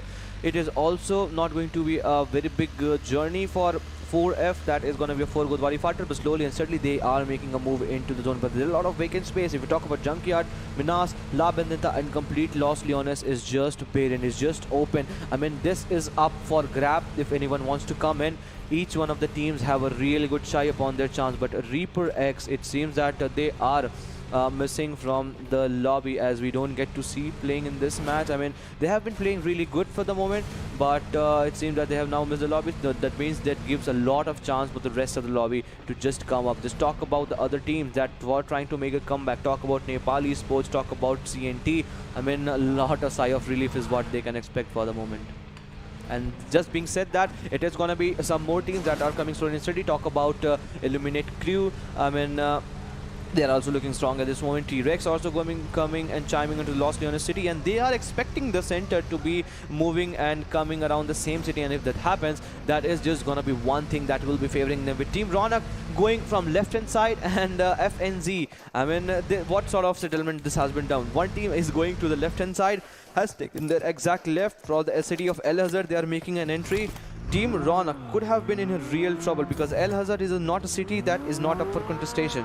Just think about it, that one team just decides to hold down the same city if they didn't go on for the rotation, because we have seen in the past that El Hazard, it is a hotbed of contestation, and since no team is in that position, it means it is going to be an easy task for them. On the other hand side, it is going to be a long rotation, as now NEPALZ are taking all the highways right of the go on the northern side, and then they might try to traverse. It will be taking a lot of time, at least a minute or so before the second circle makes a shift, or even the mid shift is where I can expect the team that might be making an entry to the edge of the circle. But talking about the shifts, I mean, this is going to be a decider for most of the teammates, as now the circle has shifted towards the right hand side, certainly going away and shattering the teams of NEPALZ. I mean, they have to go a long way, and when they come in from the western side, it is gonna be big teams like Roll Officials, teams like Veterans of Death, teams like obviously of Face of Death, Veterans of Death. I mean, lot of depth is already present, and in all these death, how are they gonna be making their life? How are they gonna be breathing and finding themselves in the same area, trying to live up to the name, live up to their fans' expectation, and obviously for themselves? This is going to be a big challenge, but certainly Impala is up for grab, as in these sort of circles, broader we have seen in the past. 9 out of 10 times it tends to go towards the side of Impala, and in the last shift it goes away. But certainly the 2 to 3 shift for the next 3 shifts, it is going to be the Impala from my side. Well, we shall see if that will be the case on the side of the circle, but eventually talking about the zone and the circle, it is what always brings in that X factor. But right now, the X factor is being brought on to the face of CNT, and it is from none other than ZeroDeath. The team is absolutely in perfect spot, but Smokin right there, getting a nade to his face, has been brought down to his knees, and it is going to be his teammates, of course, that will of course be able to give that revival for now. It is going to be none other than Potai, but CNT need to be careful, because again, ZeroDeath are making that open push and rotation against the players of CNT's compound, but eventually it is going to be an affair where ZeroDeath are absolutely trying to pincer down the movement of ZeroDeath and CNT rather, and are not allowing them to make even a push. Of course, for now, CNT have the better half of the fight based on the perfect utilities that they've been able to throw and apply, but will it be enough? Because once again, another team that we see that find themselves 1600 meters away from the comfort of the zone. Indeed it is, and CNT Esports I've just mentioned, now they are just not only trying to pin down the players, also trying to restrict the movement. Now the vehicles are being burst down. Now this is the only Ronnie truck that is being offered, and is only the one that can be moved. But no, they also have Mirado, and since the revival has come in at the right point at the right time, I mean, they are falling off, they are retreating, but he will be coming into the process. This is not going to be the case where they will be getting a safe entry. Eventually the terrain will follow favors you. Eventually the numbers advantage that now will not only be following you, and patience game. I mean, patience have really paid CNT properly well, because just imagine if they would have made that anxious push in the open, crossing the road, there could have been a case where 1 or 2 players from that side have been gone down, but since they waited and they got that knock, and then they were just ready on the sound cues, they read it well, and when they realized that it's the moment where we can backstab the players from the sides of Team ZeroDeath, CNT were just spot on. But now CNT Esports will also have to make an entry on from the backhand side. We can see the players are coming in. From the sides of CNT, and this is not going to be an easy task for the sides of ZeroDeath to eventually escape the death that is coming in from backhand side. But for the moment, it is going to be Fury x NEPALZ on our TV screens. They are trying to gatekeep the situation coming in from the northern side. They have a good chance, but it seems that no other team is trying to make a rotation from that side. There is a team that is making a rotation, but from the left hand side, and that is a far-fetched approach. Even if the players want to try to take the fight, the ridge eventually will be favoring them. That certainly could be the case. For the moment, of course, the zone not favoring Fury x NEPALZ is going to be the one that will take priority, and that is what Fury x NEPALZ are going to be trying to work towards. On the other tangent, talk about the zone shift. It is exactly what Uncle was mentioning. It had Impala in its sights, but now has moved away from the spot itself, and in doing so, we do see the team of course, DS right there, who find themselves in the center of the zone. Darksyde looking absolutely phenomenal in terms of the play that they've been able to showcase, but now as they find themselves in the center of the zone, will that be enough? Will that position be enough for them to be able to get that perfect zone working in favor and eventually get them a decent gameplay and points? But of course, with that second airdrop being dropped on, MK14 is the one along with level 3 utility, and on the other tangent, it is going to be Illuminate, who are the ones trying to take on a fight against the players of Royal. But in the kill feed, we did just see Darksyde is absolutely trying to take control of the zone. They found themselves in the center and have actually taken on a fight against the players of Veterans of Death. On the other tangent, when it comes to the players of Veterans of Death, 2 players have already been knocked, and this perfectly set up nade from the side of Klaus could be the eliminating play that VOD were not expecting. Definitely. Now Guacha is slowly and steadily moving onto the space of Veterans of Death, and a lot of that already into the group. If we just talk about Group C, it is going to be a face of death, 1 death, group Veteran of Death is another death, and Team ZeroDeath. So 3 death have actually chimed in upon when Group C and B are playing and have locked their horns up in this day 4 of this PMCO wildcard region. Now since the player having pinned it down, all of a sudden it seems that now Darksyde are getting in their color and they are now looking in their groups. They have their tone set up as all the 4 players are in the formation. And if you remember, right at the go blotter in the first day itself, it was the Darksyde that got the chicken, and since then it has been a downfall which we didn't preempt, we didn't expect, but because the gameplay was so influential that we expected them to perform so consistently well. But now since the consistency is slowly and steadily coming into the favor, it seems that now they are marching towards where they actually want to do so. But Illuminate Crew are under the crosshair of grenades, and grenades is reigning supreme onto the player as now Illuminate Crew, the players are going down slowly and steadily as now Royal Official is trying to take the better half of this, but no, Cobra OP strikes them, and with the poisonous snake that we have from the sides of Illuminate Crew, with a lot of poison injected into the body of Royal Official, the player will be finished up slowly and steadily, and Hung makes it possible. He got a lot of shots from the backhand side. That means Royal Officials player are present there, but look at this. Now Illuminate Crew are getting different shots from different directions as now the Gurkhali Titans are joining into the fray.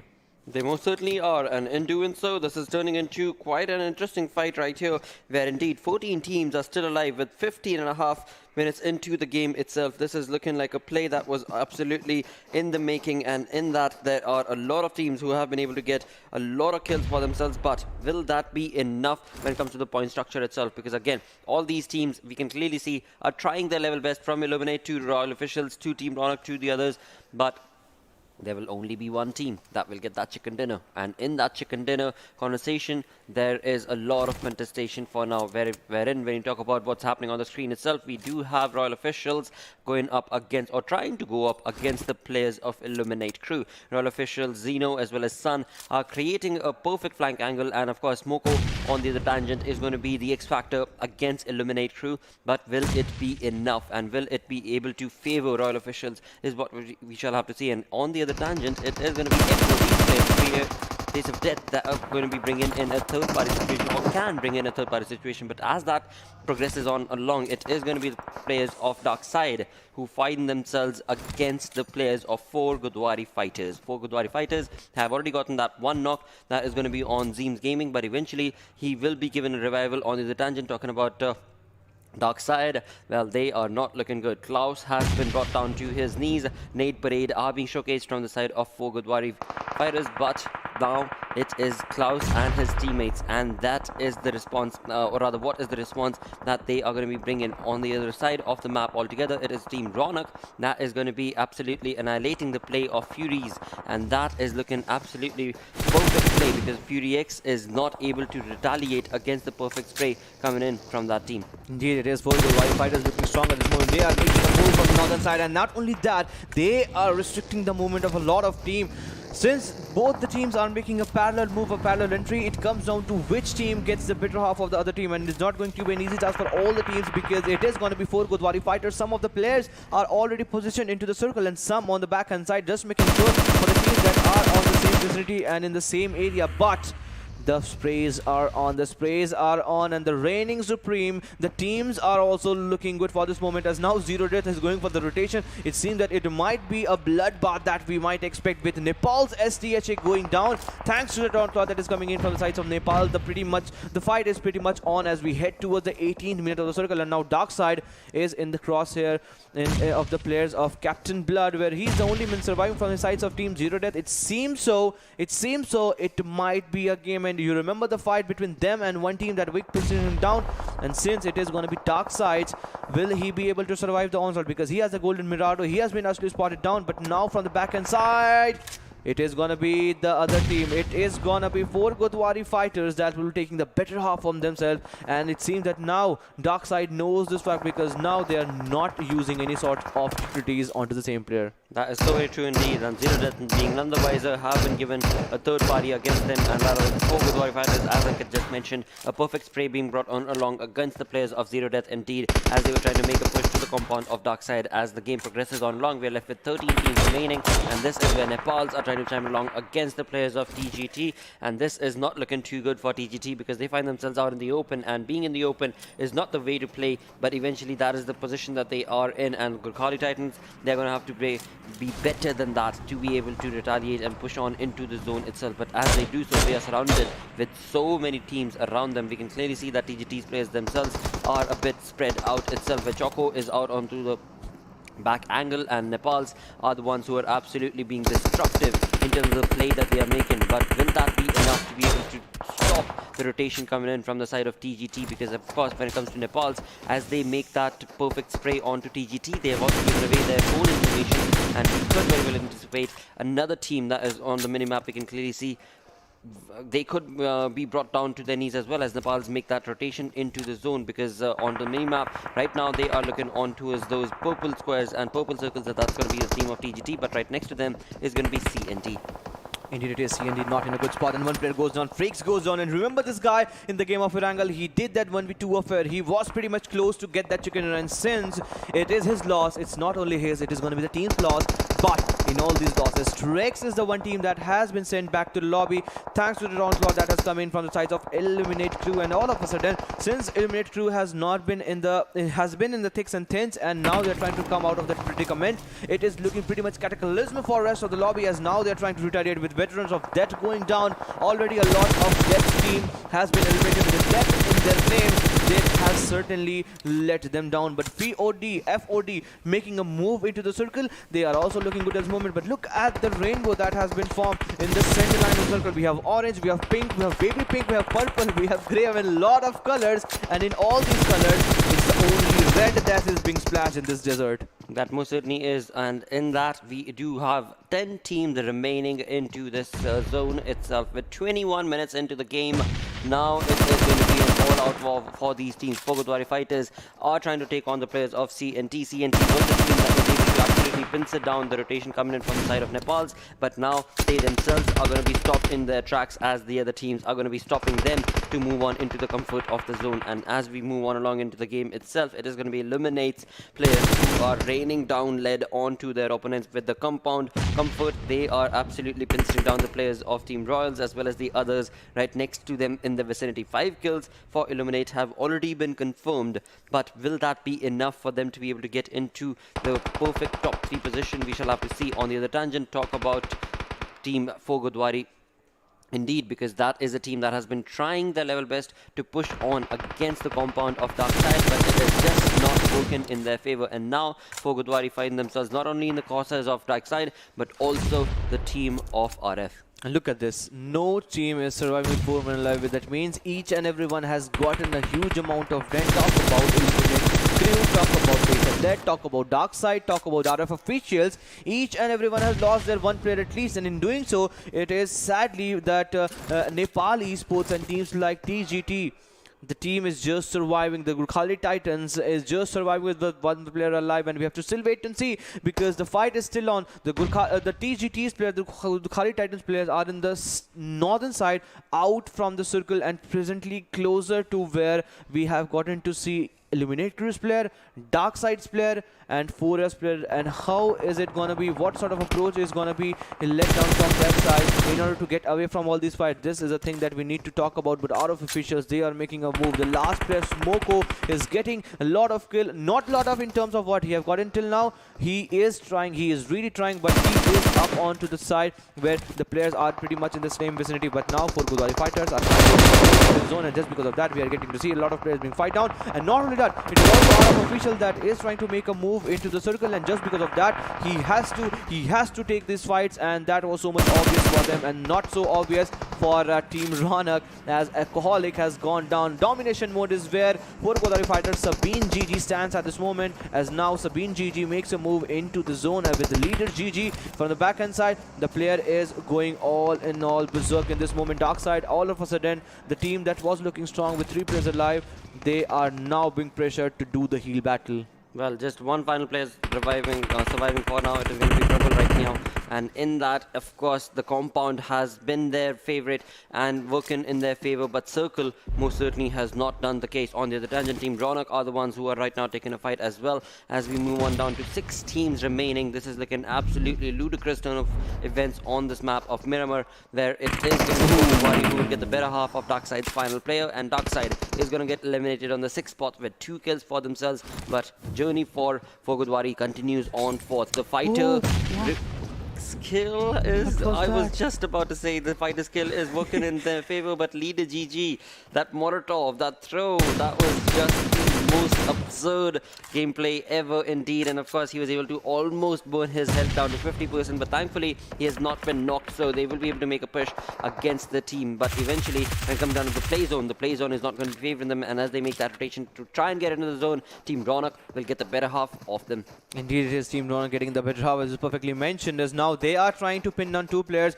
2 teams, if to be more precise. Left hand side is going to be the RF official, and right hand side it is going to be Eliminate Crew, with 1 player still surviving and 1 player is knocked down. It is not going to give any side. As from the backhand side, it was a good try. It was a try-hard situation for Sabine GG, but he will be taken care of. But in doing so, Summer has been knocked down and he needs the revival. But in all this situation, it is RF official that is knowing that some teams are coming in and some teams have really gotten that backstab. With 3 players in a different split situation holding the edge of the circle, certainly the circle is not favoring RF officials, but if they play their card well, it might be a case where they can get the better half of the circle. But look at this, FOD, the team in this baby pink market that they have, they are taking the tiny steps, getting closer and closer to where they can get the chicken. They are using all those ridges, they are using all those Mirados that they have for now, but it seems that now the projectiles are being made from the sides of our officials, and this can be a very big dent onto the players, and now the players are charging. It seems that FOD can face a front of 2 teams at any point, at any moment.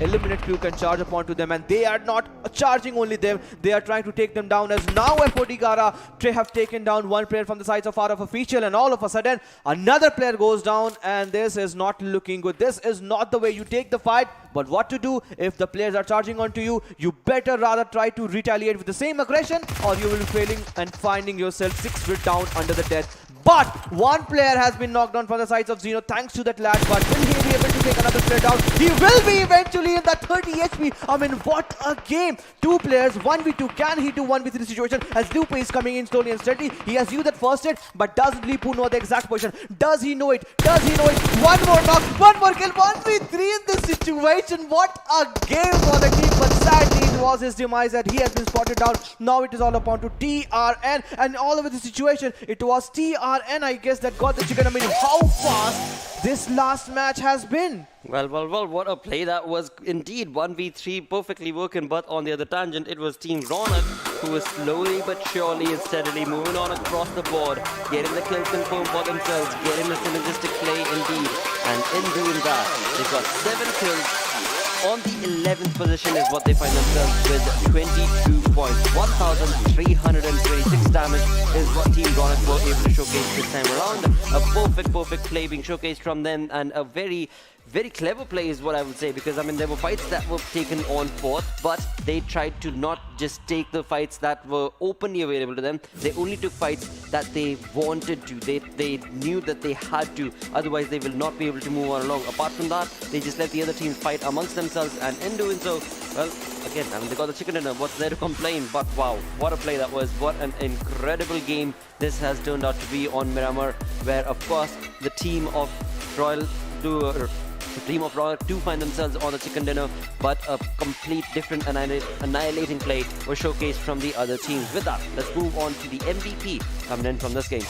Indeed, it is. The most valuable player goes down towards the Gara, the team that really tried to bring them down, and just because of that, he gets the MVP. 7 kills, 844 damage, and 1 assist to 1-2 healing done. Survival time of 24 minutes 27 seconds. A complete gameplay coming in. That certainly is going to be the case with that one assist. It is looking like there's a decent turn of events for the side of Face of Death, and as the journey continues on and we move on forth, we are going to be looking at the top players coming in from this game, and the top player list is going to be showcasing a different result altogether, where indeed there are teams or other players from different teams all across the board. FOD's Gara taking that MVP slot, but following him very closely is going to be the Xeno from Royal Officials with 4 kills, 684 damage, along with which, as we continue on towards the third position, it is taken on by Summer from Team Ronak, and that is going to be bringing us down to the match summary itself, and that is where things are looking absolutely dominating for the side of FOD, because Gara got the highest damage, of course got the highest kill as well. That is going to result in him being the MVP, but that is not all that there is, because of course it is Illuminate chiming in with 341 meters of longest distance, along with the CNT's Lux with most utilities, as well as Darksyde prevail with maximum assist. Indeed, it is gonna be the 3 maximum assists that is in their favor. I mean, Darksyde was also a team that was looking pretty good until they were taken down, and I was expecting a good game coming in from Darksyde. 6 kill is what not actually defines the gameplay. At the end of the day, it was just the placement, the kill points that faltered down, but certainly it was a game for Team Ronak, as they really held their grounds well. You remember them coming into the zone and they were just holding the edge of the circle. 22 total point is what they're standing at this moment. Illuminate crew with total of 19, out of official with 18, and Face of Death with 15. Lot of points being shared from 1 to 5, and for Godawari, all of a sudden now they have started making a comeback. They most certainly have. Looking pretty neat indeed, the first page, but as we move on to the second page of the leaderboard itself, this is where few teams who find themselves with 0 points is a sad turn of events, because of course it is Trex, it is Team ZeroDeath, who were not allowed to get a kill, who were not allowed to get a placement point, and that has resulted in them knocking away with 0 points from this game. NEPALZ tried their level best. Of course they did get that 1 point placement, but eventually, as we move on to the overall ranking, this is where Paradox OCE still find themselves on the top spot, with the only team that is going to be Paradox OCE with 3-digit number in terms of the total points that they've been able to accumulate. So today the conversation is going to be favoring towards Reaper X, because they are playing consistently. Sadly, they did not play this game. I mean, I'm not entirely sure what exactly went down for that reason, but hopefully they will be coming back along in the next game of Sanhok. For sure. But Fury X Nepals, back-to-back good gameplay, and because of that, they are closing to the half-century mark. 6 matches, 49 total points. That is certainly looking good for them, with 4 Godawari fighters also making a comeback in this last match, where we got to see 11 total points. That they are certainly looking good, and the green marker eventually shows the upper movement that they have made. And also for out of officials, so a lot of team have now started coming in and shining on, and this was ought to happen, as we got to see when A and B went in the first game of the day right off the go.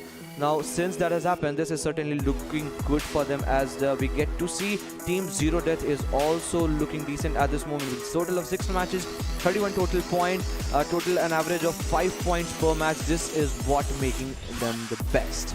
That is certainly going to be favoring them, but as the journey continues on, as the day progresses on along, we've got 2 games done, 2 games still remaining, Sanhok and Erangel, and in that, Team Godawari Titans as well as NEPALZ, they need to be a better half. They need to be better equipped and better prepped for themselves, because if not, then it is going to be a lost cause for them in this PMCO.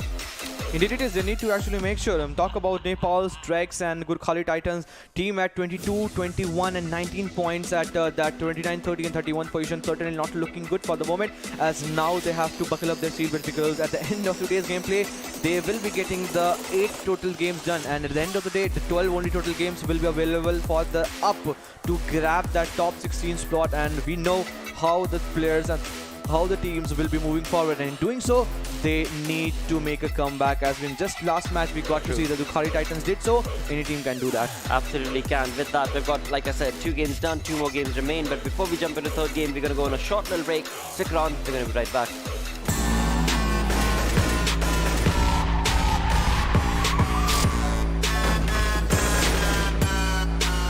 Here we go now.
Hello and welcome back once again to PUBG Mobile Club Open. Of course, this is day number 4 where we are at in the wildcard region, and an incredible play is being showcased from these teams from Group B and C. But as the journey continues on, now we're going to be jumping in with third game onto Sanhok, and this is where, well, again, I mean, talking about the teams that are on the bottom of the leaderboard, right? Yeah. We've got NEPALZ, we've got, of course, well, before we talk about that, let's also have a look at the schedule as it is being hammered down into my ears that let's talk about the schedule. We've got Sanhok, and then following is going to be Erangel. So Sanhok is what is coming up now. And once again, taking the conversation back to what I was talking about, it is the teams that are finding themselves at the bottom of the leaderboard who are not looking good, who are genuinely not looking good. I mean, Team NEPALZ, they have had a lot of opportunities, but hopefully the next 2 games will favor them and they will be able to, at least, if nothing else, get themselves up from that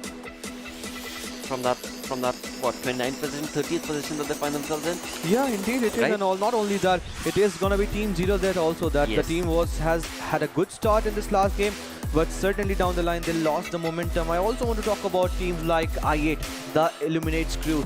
The team started getting the points at the early stage of the game, and somewhere down the line the players started getting picked off slowly and steadily, one by one, and then it was not an easy task for them. Sadly, it was not the case where the circle actually favored them, but it was Team Ronak that got Yes. that better half. I mean, you talk about the circles, I mean, Team Ronak have just been magnets of it. I remember in the day opener of this PMCO Wildcard region, it was Team Ronak that got the chicken on that day, and just because of that they were looking good, and since now they have started making a comeback, now Team Ronak will be getting the consistency getting towards it. But since we are getting towards the third game of Sanhok, let's straight away jump right off the go, and the flight path is already on its way from the area of Hathin downtown to either of Lavkavi and Kampong. The flight path is on its way, and flight path completely dissecting the map in 2 equal halves, but apart from that, it seems that most of the teammates and the players will be easy to drop down to the safe location, safe heaven, as we get to see VOD, that is going to be Veterans of Death. Now this is also a team that has been looking absolutely phenomenally well in terms of the gameplay they play, in terms of the aggression they show, the formation they show,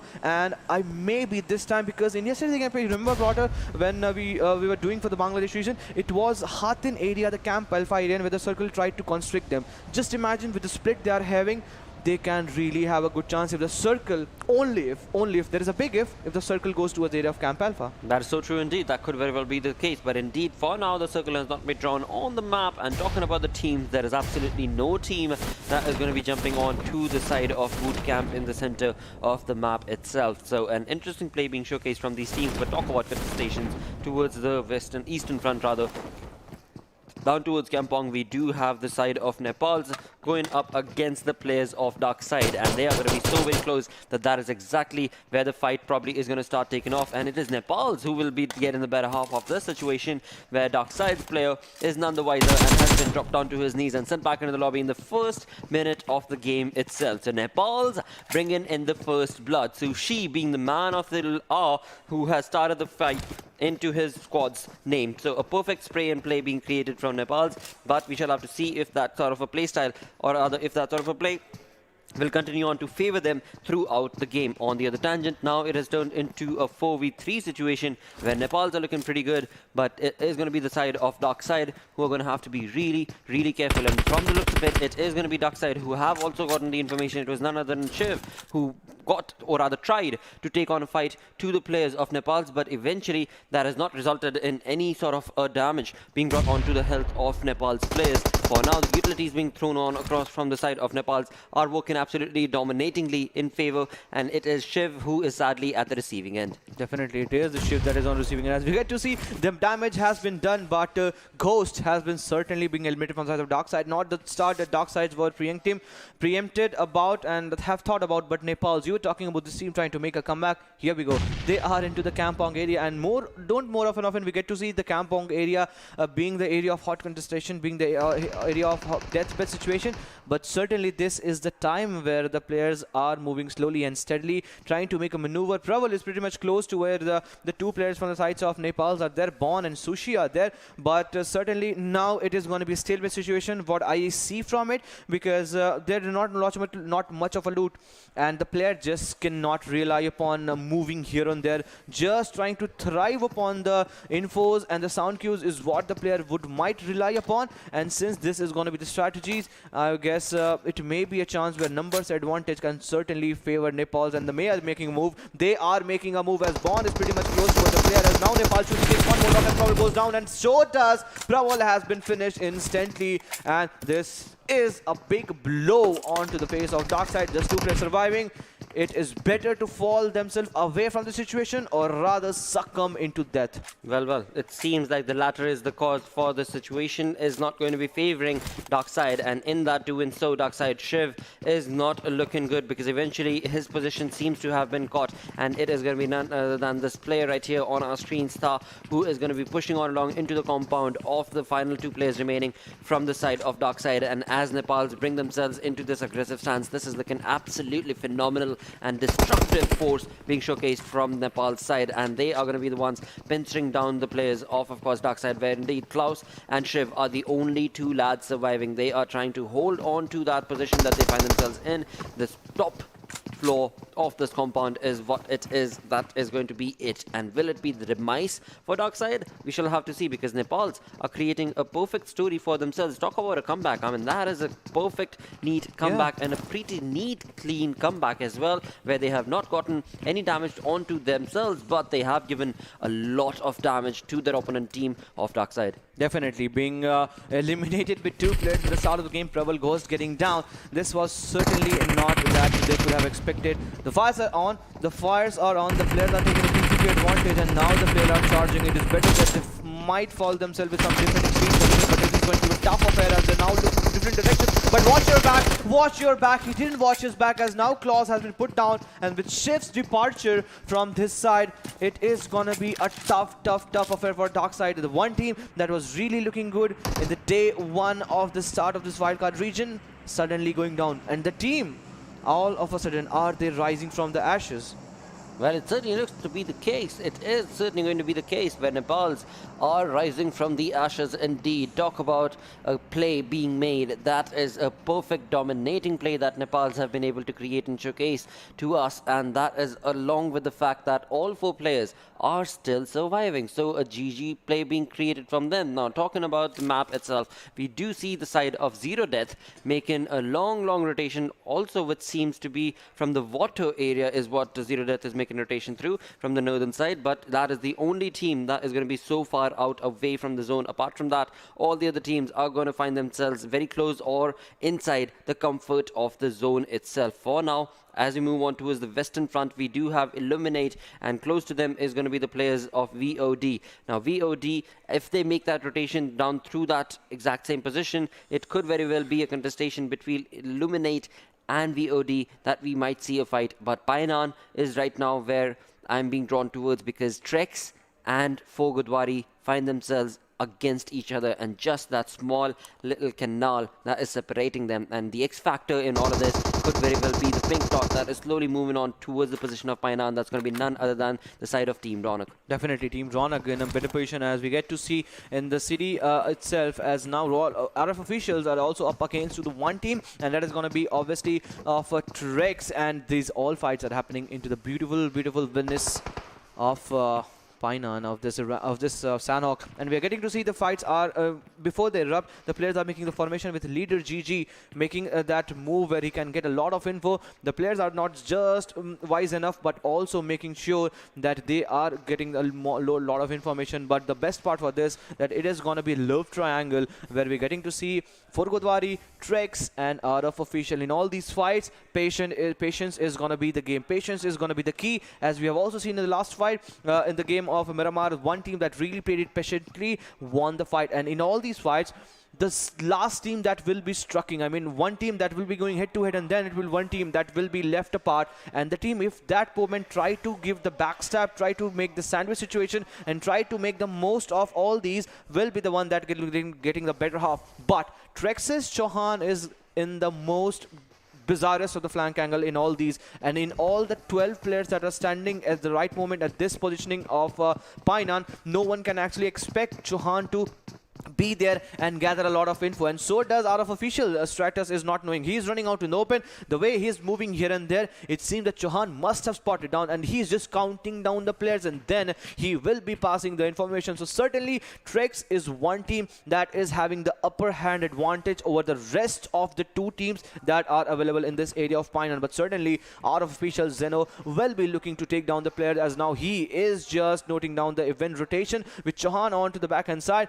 I just mentioned both the teams need to be equally equally cautious, but on the other hand side, I just want Chauhan to be cautious and quiet and be just watchful rather not to take any shots, because if we do so, his position will be certainly given away. That certainly will be the case. Right now we do have 3 teams being segregating themselves in the Painan region altogether. It is our officials, it is of course Trex as well as Godawari, but all of them being in a stalemate situation, and all of them have not really decided to take on a fight. 9 minutes into the game itself, whenever these teams do decide to take on that fight, it is going to be an all-out chaos. The third parties are going to be a part of it, and adding to my word, it is Trex's Brahan who has taken the fight against the players, and eventually he will of course be caught, and he has been taken a lot of damage indeed, and in doing so, Royals players are also part of this. In all of this, 4 Godawari players are missing, but of course they have the information based on the audio cues that were just created, and Trex right now, it is Adi who is absolutely set up with that Molotov and is just absolutely waiting for a push? No, he's waiting for information, and it seems like the information that he was waiting for has resulted in Royals players moving away from the windows altogether and falling back, and that of course will help their cause, because again, had Adi thrown that Molotov, it would not have helped in the situation whatsoever at all, because Royal officials players have already fallen back in all of this once again. When it comes to Godawari, they are so very quiet. On the other side of the map altogether, it is North Esports that are taking on the players of NEPALZ, and in doing so have been able to convert that fight into kills and points for themselves. Nepal Esports taking on NEPALZ. I mean, what a game that is also going on. But for the moment, for the last 3-5 minutes, it is gonna be a statement situation, just watchfulness, just those staring of eyes, what we expect and getting to see from the sides of Royal officials, and also for the Trex. And on the different side of Painan, it was one team that we just got to see, and now it is the opening. Now, it is the opening that Trex was waiting for, since Chauhan has got that knock with the help of the utilities. Now, this is how utilities comes into play.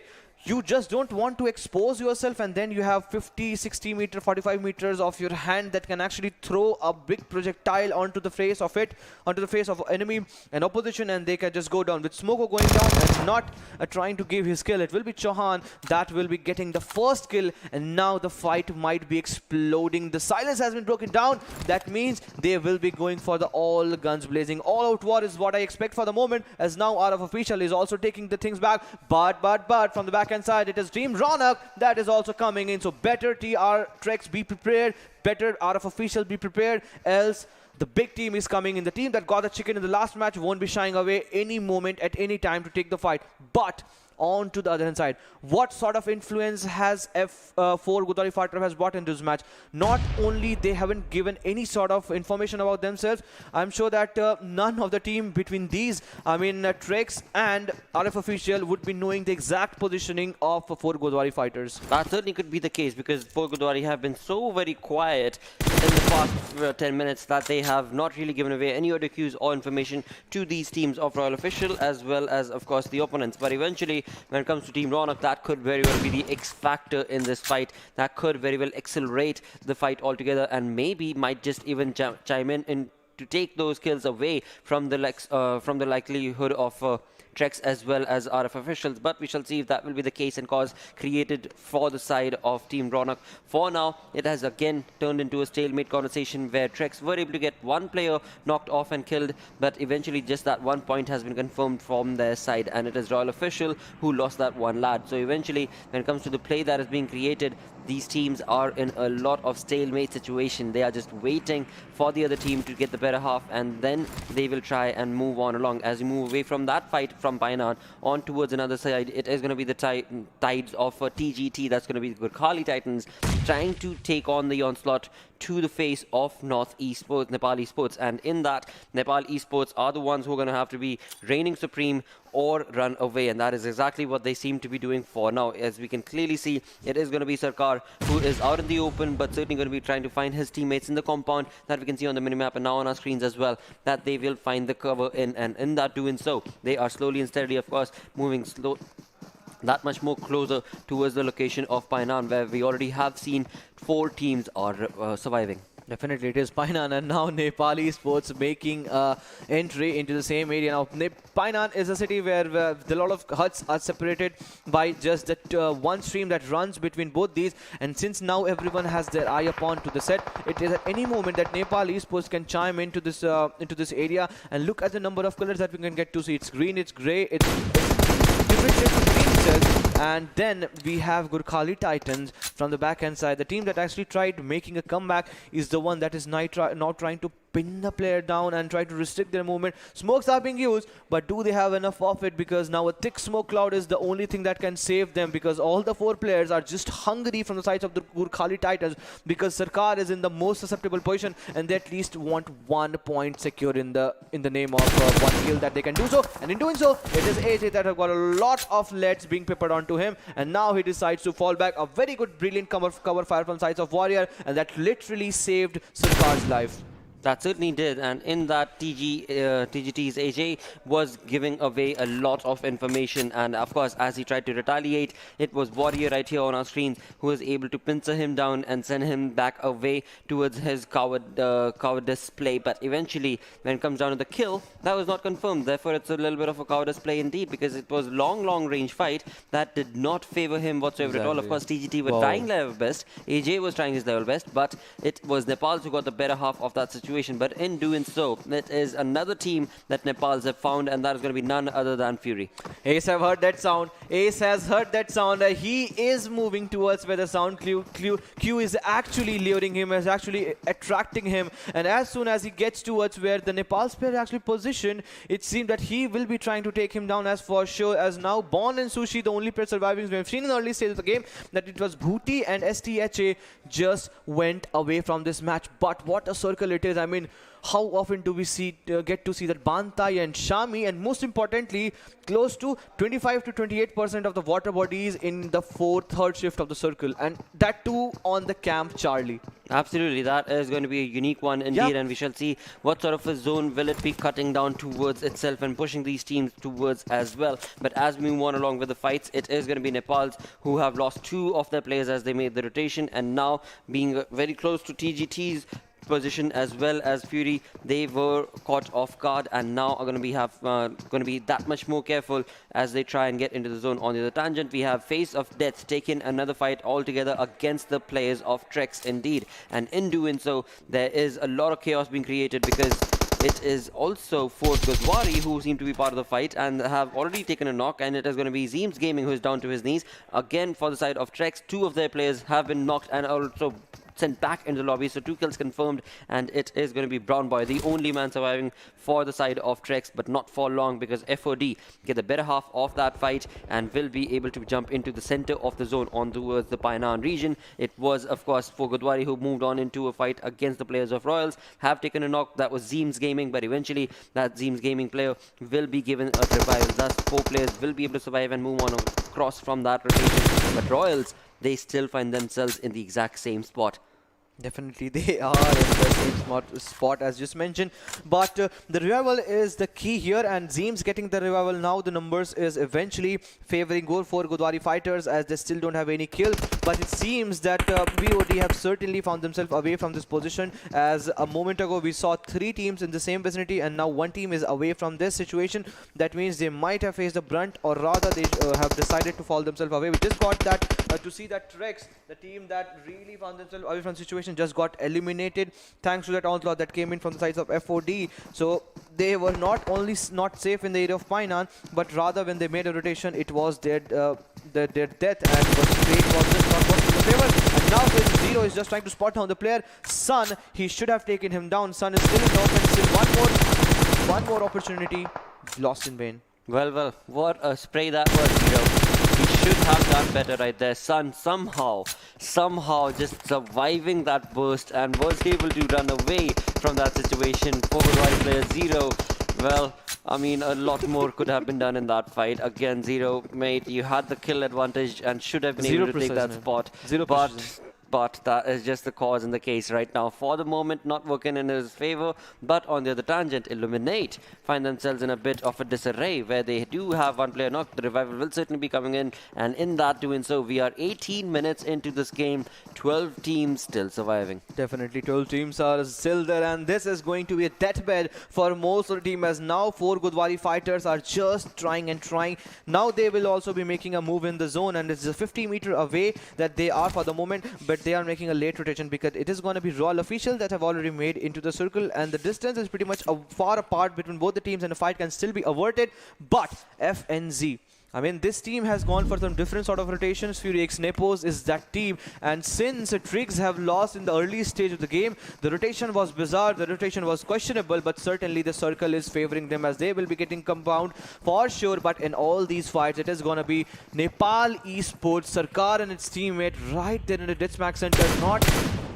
Don't need to move an inch left, right, forward or back, and they will be getting the safe. I mean, they will be in the fortified area. But now realizing the fact that Illuminate crew need to make a move into zone, and that is going to be 170 meter. It is going to be an easy task before they find one more team, one more player, because it is going to be CNT. Now if CNT spots them down, they will be looking to hunt them down, as we have seen in the past. For the last 2 games, CNT has been on the aggressive side, but so has been the Illuminate crew. And if the fight happens, I'll be really love to see. But on the other side, it is going to be TGT that is facing a big blow from the sides of Nepal Esports. I guess with Nepal Esports, since they were in center, and TGT, since they have decided might to find themselves in centralized position, that might be a place where they could have found themselves against the fight. But now veterans of that are really looking strong at this moment. They are finding themselves, but Gara is pretty much close to where the players are actually positioned. But Gara has fallen down, and with that, Mad Temper has also fallen down. 2 players on the loss. This is not looking good. The fight was certainly could have gone in the favor of BOD, but the reach, the advantage, the altitude has certainly been favored and has been certainly used to perfection from the sides of FOD.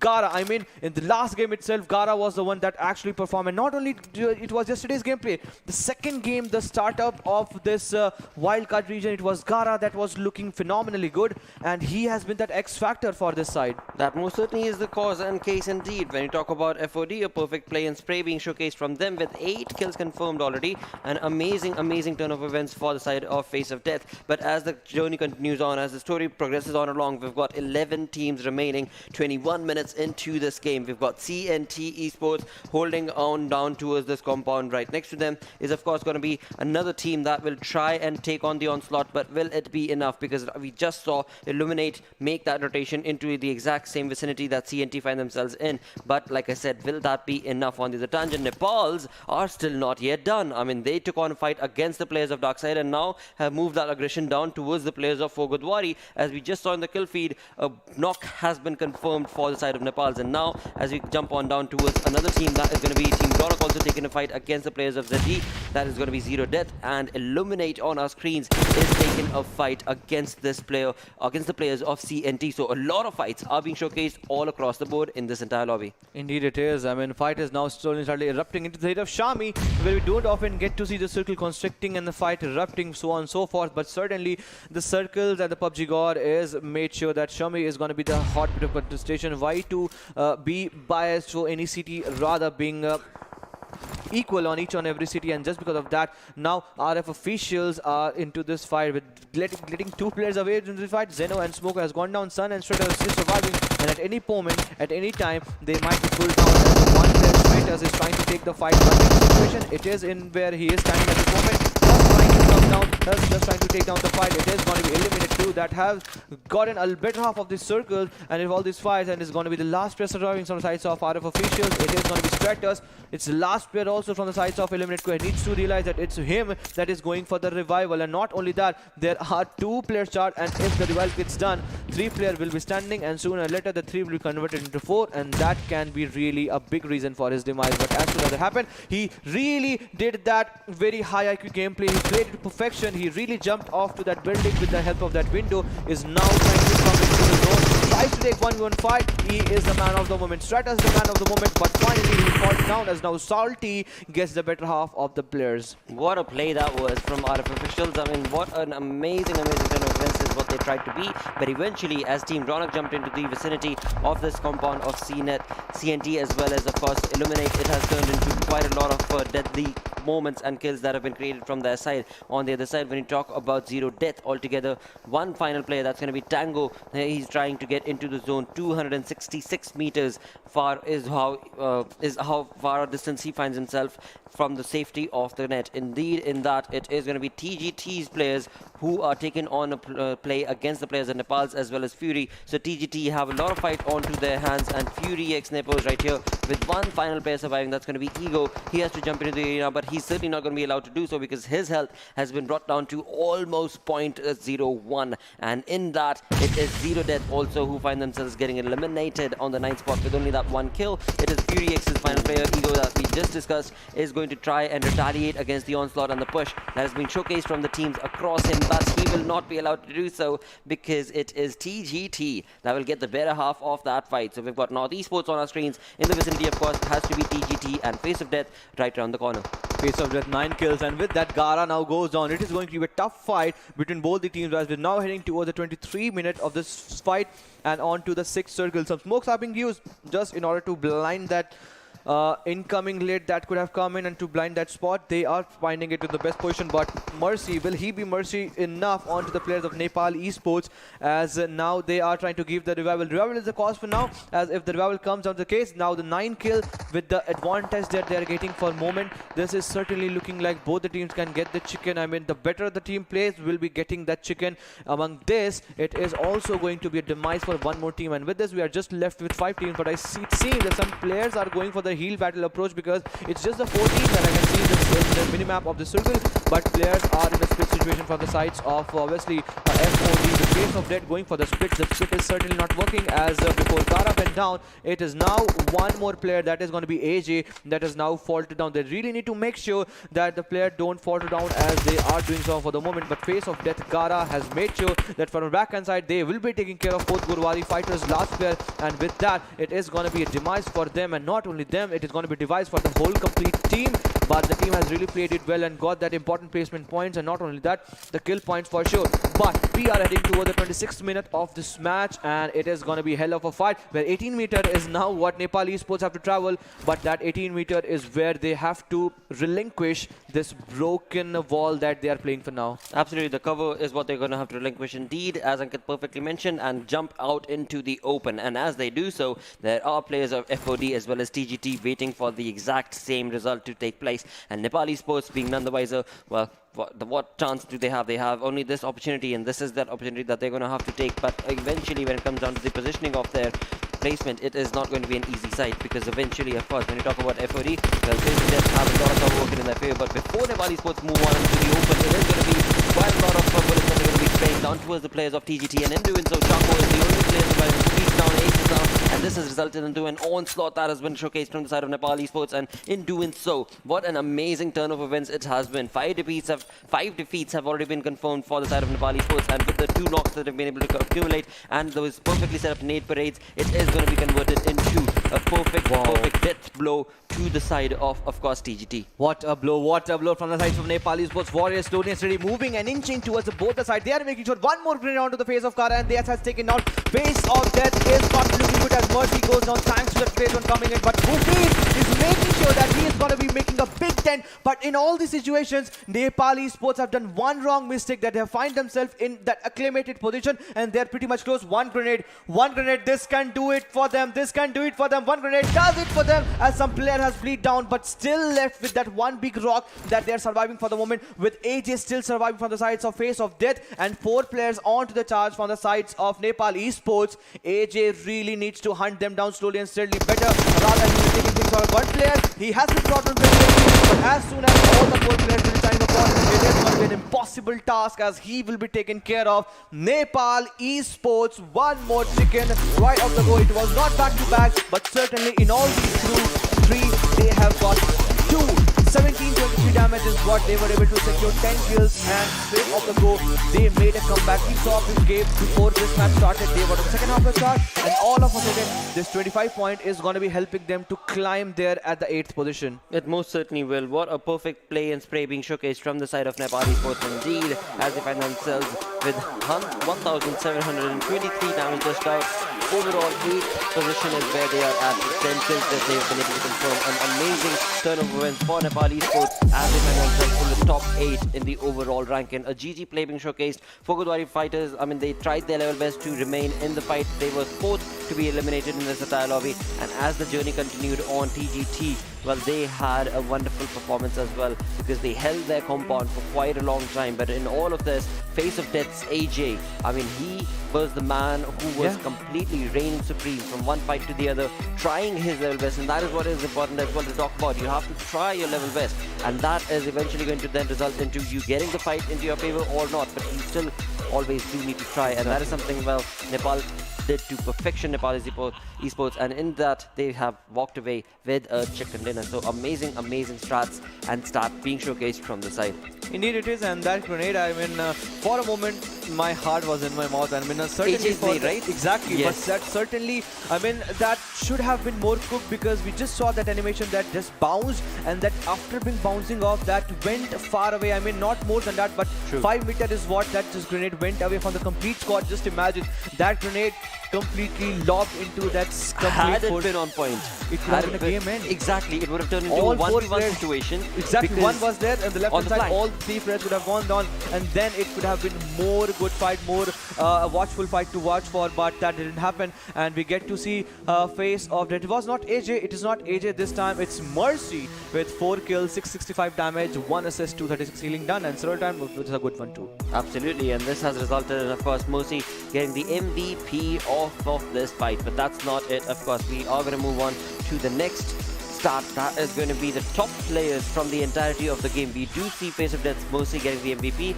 but along with that, as we were just discussing, AJ, the man who was absolutely reigning supreme in so many individual situations on the map of Sanhok, will he be a part of the top players? I do need to see that. I want to see that rather, and in a few minutes hopefully the query is going to get answered, as the stats will be drawn on our screens any minute now, director. Exactly, I mean, we can get to see that match summary, and we get to see, before the match summary actually happens, it is going to be top players, and in this eventually, again, it is going to be a Warrior from the sides of Nepal Esports. It's going to be Bufis from the sides of the Guru Khali Titans, and Nepal's player Sushi, the man informed that actually got their initial first blood in this match of Sanhok, remember, and this makes him the top players among that list. And then it was also Praseek, so a lot of players from the sides of Nepal Esports, and that's make them the best. I mean, 2 chicken right off the go, the first match, and then this is the third match. I mean, they love the green ecosystem, and again it is going to be since that Erangel, they really have a good chance. They really have a good chance. That is so true indeed. I mean, another thing to actually celebrate about is going to be Nepal's comeback. Yeah. Nepal's were absolutely detrimental in terms of the way that they played. That was absolutely so very crucial. Had they not done so in this moment, then the fight and the cause would have been lost on them. But they definitely stood up to the ground. They went up against such amazing teams as well. And of course, it was Darksyde who took the opponent against the side of Nepal that were able to be pincered down and were the first ones in fact to be sent back into the lobby. So a GG play being showcased from the side of Nepal as well. And of course, I would want to see as well, when it comes down to the match ranking, what sort of a point did Nepal walk away with.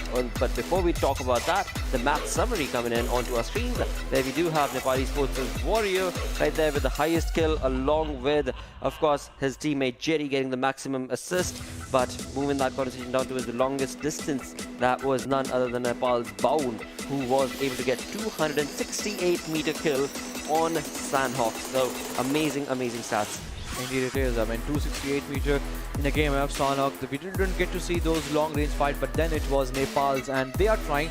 They are not looking to take up the close-range fight, but this certainly shows that they are looking to take the mid to long-range fight, especially in any sort of map, and this time it was them. But Royal Stratus from the sides of Royal Official is the one player that has been the man in the moment, the man in the form. 3 kills, so total 3 points is what RF Official was able to secure, but certainly they are taking a big downward leap. I really want to see in the last game how they are going to be performing, because this time it was for Godawari Fighter with total of 10 kills. That was really looking strong at this moment. And then it was NEPALZ Esports with 25 total points, and then Face of Death 20 total points.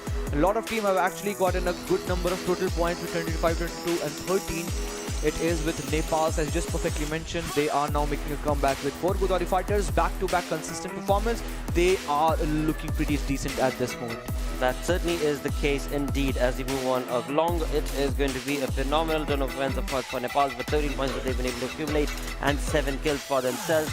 Absolutely ferocious play, but as I said, as we move on along to the next page of the match ranking, this is where we shall see what sort of a play style was created from these teams. On the second page, it is Eliminate Crew with only 1 kill, 2 placement points, walking away with 3 total points for themselves. Team ZeroDeath with 1 kill and 1 placement point, getting a total of 2 total points. Darksyde, of course, were the ones who were against the brute force that was showcased from the side of NEPALZ. That resulted in Darksyde being sent back into the lobby, so not working in their favor. Same, of course, is the case for VOD, but thankfully at least they got that placement point for themselves. Not able to pretty much understand and digest and process why Darksides are actually faltering down.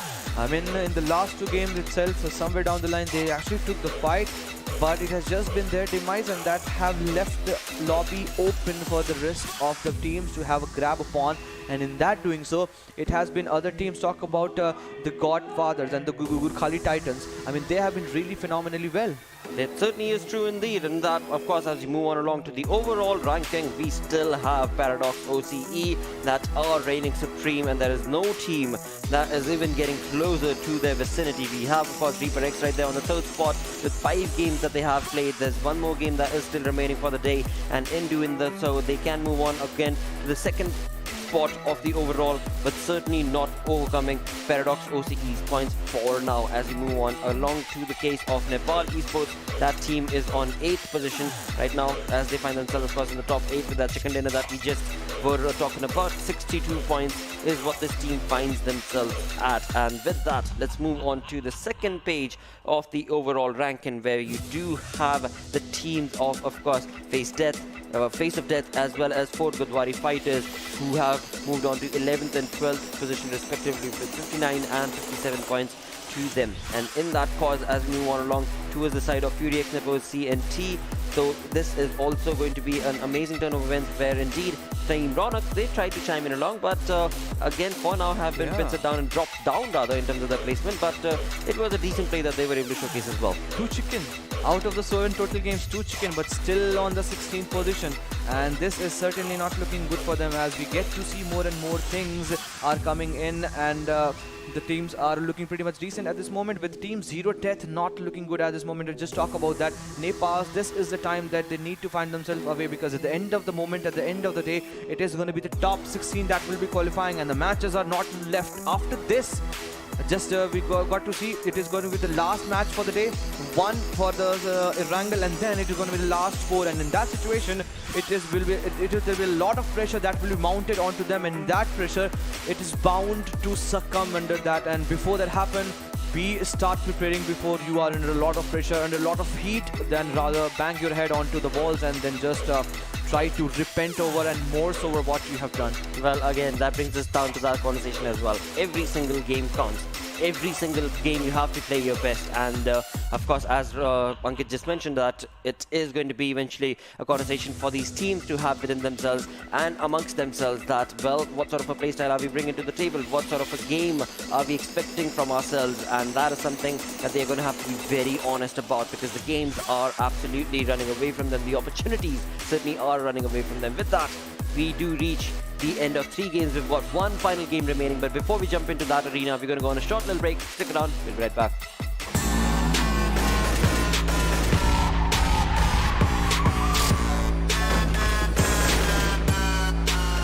Here we go now.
Hello and welcome to PUBG Mobile Club Open 2021, where indeed this is day number 4. We've got 3 games done, 1 final game still remaining. With that, let's have a look at the schedule, where indeed we will be showcased with, of course, the teams that have been able to get that chicken dinner for now. And it is going to be none other than Nepal Esports, who've been reigning supreme, along with, of course, Team Ronak, who got that chicken onto the map of Miramar. But now, it is time to jump into the final game of the day. It is going to be Erangel. Let's move on with the flight path on our screens any minute now and find out what sort of a play is going to be created from these teams. I mean, indeed, Nepal Esports, a complete domination and a perfect performance is what we have seen till now. And I'm just waiting since it seems that the flight has taken aboard and it's just a moment where we'll be heading towards the game of Erangel. The last game for today's gameplay eventually for Group B and C, as we are heading towards all those maps, and we will done for the day. As now for the moment it is going to be Darksyde that is having the moment, that is having the opportunity for one last and 12 total points that they have secured.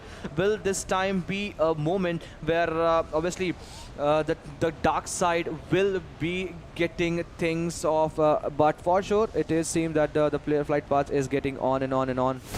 Jeez, this is not looking too good, because again, when it comes down to the playstyle itself, this is where teams are going to be so very comfortable, right? So not looking good in the fact that we're not going to be part of some early contestations from the looks of it, because every single team is so far apart in terms of the way that they are trying to play this game right off the bat. On the other tangent, talking about teams who find themselves in the comfort of the zone, we have Illuminate in the center of the zone next to the Gatka region. Along with that, when you come on down towards the Ferry Pier, we do have CNT Esports along with Fury, who are going to be chiming in along. And along with all of this area, when you move on completely away from the comfort of the zone towards the eastern front, we have Nepal Esports down towards the Milta region itself, and Milta Power being taken on by 2 players. That's going to be Warrior and Sarkar, whereas the other 2 players from the side of North Esports, Nepal Esports, are going to be going on down towards Lipovka. And alongside all of that, again, like I said, sad turn of events indeed, where we are not going to be part of early contestations. But one thing that I just noticed is going to be the players of Royal Officials. I mean, we've got 3 players rather, with the northern side of Georgeport, whereas 1 player is all by himself towards the western front together. Alongside all of this, it is going to be TGT's player who seem to be taking a fight against the players of Trex for now. Indeed, it is going to be Trex are in the middle of the fight, in the middle of the rubble, as we get to see a lot of fight is that is actually happening in the area of Snipe Poliana, as TGT is up aligning to the players of Trex, with the players slowly and steadily going closer and closer towards them. It seems that the fight is pretty much preemptible, and the fight can actually, I mean, explode at any moment. But in the area of Lipovka to the area of Milta Power, it is when we get to see a big split, a massive split in 2 different cities, and that is certainly gonna be maybe hurting the chances, because the circle has tended to shift away, and this is one more sort of shift that we have seen in the very first game of Erangel. So Western dominated shift is where we are heading towards. Talk about the shifts, we have Illuminate Crew in the red smack center. It is gonna be Face of Death that are sitting decently in the area of Pachinki for the moment, with CNT getting a hold of Ferry Pier. They need not to move an inch, neither to left nor to right. Back is where they want to swim, because at the end of the day you want to be on the land. Absolutely do, and in perfectly playing that sort of a play style, it is going to be a situational awareness that's going to be required when you are with the team surrounding your drop location itself, and that is of course not an easy placement to be in, but eventually that is what the game always does bring to the table. Along with all of that, it is going to be, once again, as I was just talking about it, that there are no teams along with them. Team along be in, but eventually that is what the game always does bring to the table. Along with all of that, it is going to be, once again, as I was just talking about it, that there are no teams along with them. There is going to be able to, you know, get that fight started off right off the bat right now. But eventually, again, as the journey progresses on along, we did see that NEPALZ were very close to the edge of the zone, whereas on the other tangent, it was Nepal Esports who were completely playing that 2-man squad towards the eastern front of the map itself. And from the northern side, it was Georgeport, where Ronak were trying their level best to try and, of course, dominate into that region. But the question for Ronak is going to be that one of their players actually is so very far apart from them that was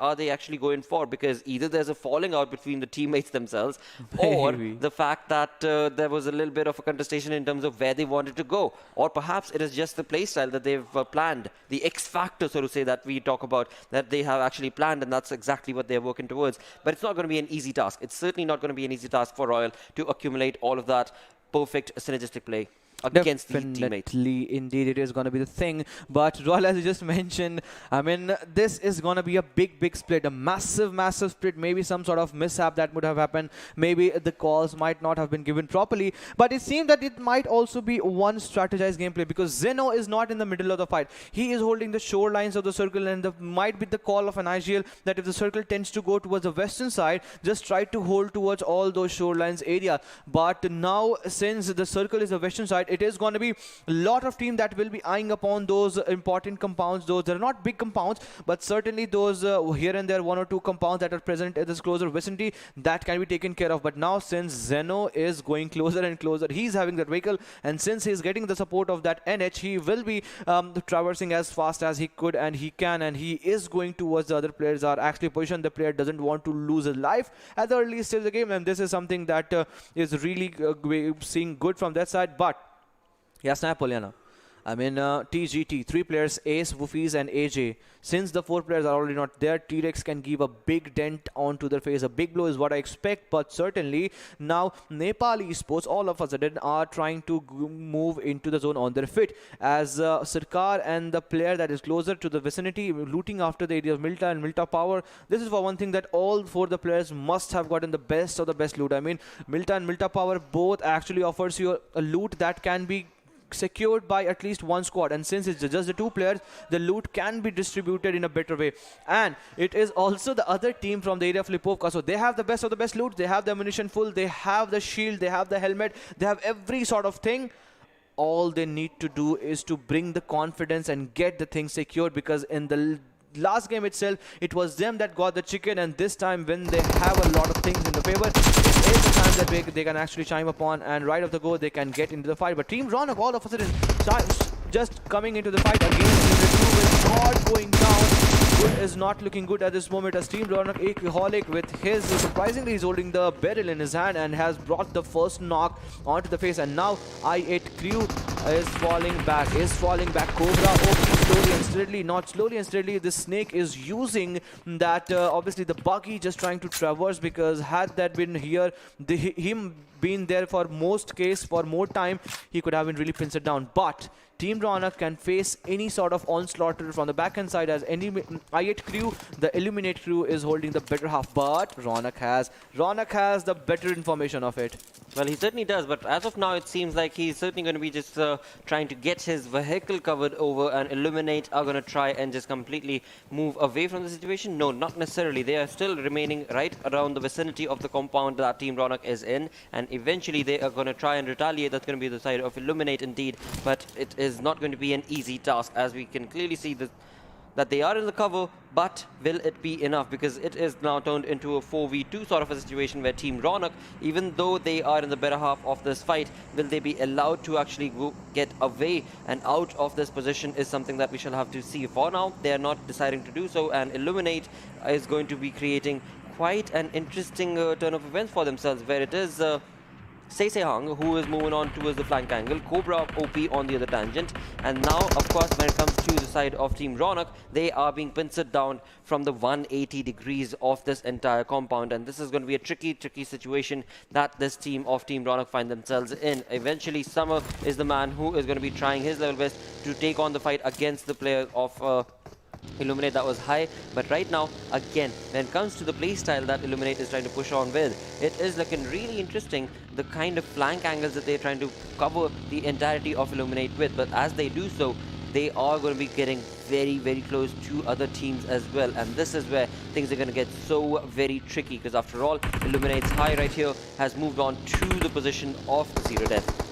Indeed, it is pretty much close to where Darksyde is at position. Darksyde actually need all these points, need all these free kills, and Cobra OP for a moment he tried to lurk, but as soon as Darksyde gave all those fires, it seemed that they were pretty much impatient in terms of their gameplay. Had there been one more footstep forward for Cobra OP, he could have easily been taken down, but it seems that he has been knocked down for the moment from the side of Darksyde, and now Hai and Say Hang is just trying to save him in order to get all the 3 players back, because just a moment ago we saw I8 Crew 1 player being pulled down, and just because of that they are not wanting that one more player to go down as soon as it happens. It will be Ghost that will be securing the first kill for the sides of Darksyde, and all of a sudden they are looking in control for the moment with no control whatsoever over this game for Illuminate Crew. The 2 players that were surviving from the sides of I8 are now falling back, and Ghost, realizing the fact they have read those kill feeds well, they have read those sound cues well, they will be finding themselves in all these fortified areas with all different fanned out approach,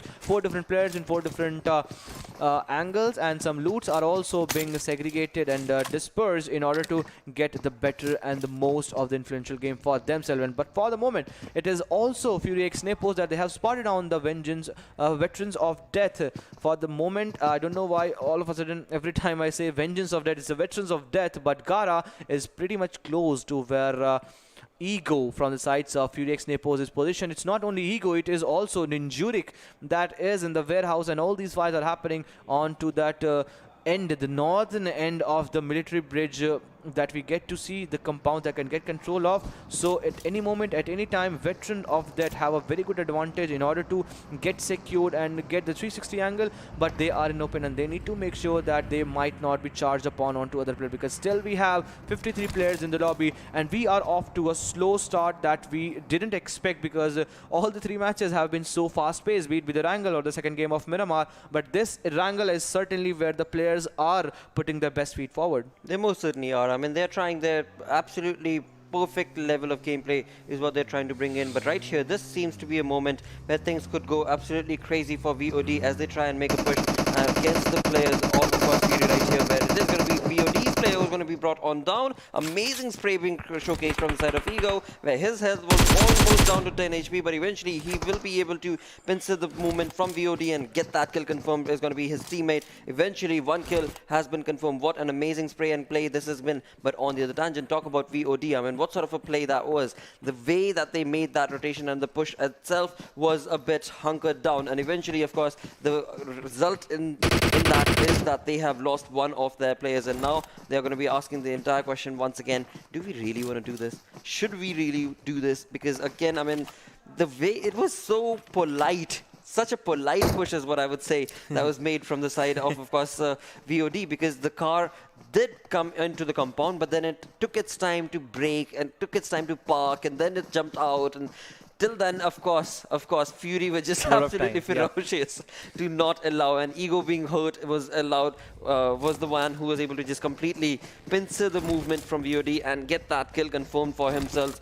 before that moved on along. And eventually, for now, that fight seems to have stopped, and VOD are not wanting to retaliate towards that kill that they have taken for themselves. On the other tangent, talking about the rotations from the northern side, we do see the players of Trex taken in their slow low-key approach, and from the eastern front it is going to be Nepal Esports who are making a really long rotation, and it seems like they're going to be trying to get into the arena, into the comfort of the zone from the northern fronts itself. And as they do so, it seems like north is going to get really busy with so many of these teams coming in for the action. On the tangent, it is ZeroDeath seemingly who are going to be taken on a fight, and same of course is on the team of VOD as well, as they try and stop the rotations from the side of Nepal Esports, as we did just see. Exactly.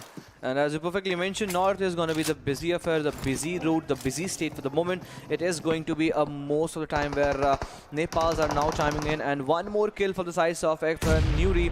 Obviously, NEPALZ, and they are looking good at this moment with Bhuti getting a lot of damage with the grenade that has just landed onto his lap. This is certainly not looking good for again NEPALZ. It was for a moment that was made a push for some other team from the backhand side, and all of a sudden Ego has brought one more knock, and whenever his Ego has been asked with a question, he retaliates with that Scarl and one knock, and that has certainly been the case of the moment. That has certainly been the timeline of this moment, as Ego has been the man of this moment for Fury X NEPALZ, as now slowly and steadily they are making a move onto NE. But now Nepal Esports are getting a lot of shots from different direction, and it seems that VOD might be in a different sort of affair, like in different sort of trouble, but Nepal's have been completely being pinned down, and Nepal Esports have been hunkered down in the rotation, as we just got to see. They were making a long rotation from the other side, but as soon as they made an entry, it seems that they have found themselves with a fight against Eliminate Crew somewhere on the northwestern front or on the eastern front. We'll get to see if we get to see the fight. But for the moment, it is Fury X NEPALZ still trying to let all the rest of the 2 players get back to the knees, as Bond is pretty much close to where the players are actually hiding. There is a thick smoke cloud. There is a thick smoke cloud, but for how long this smoke is gonna be ending its way, and as soon as the smoke dissipates, as soon as the smoke disappears, it can be a game enders.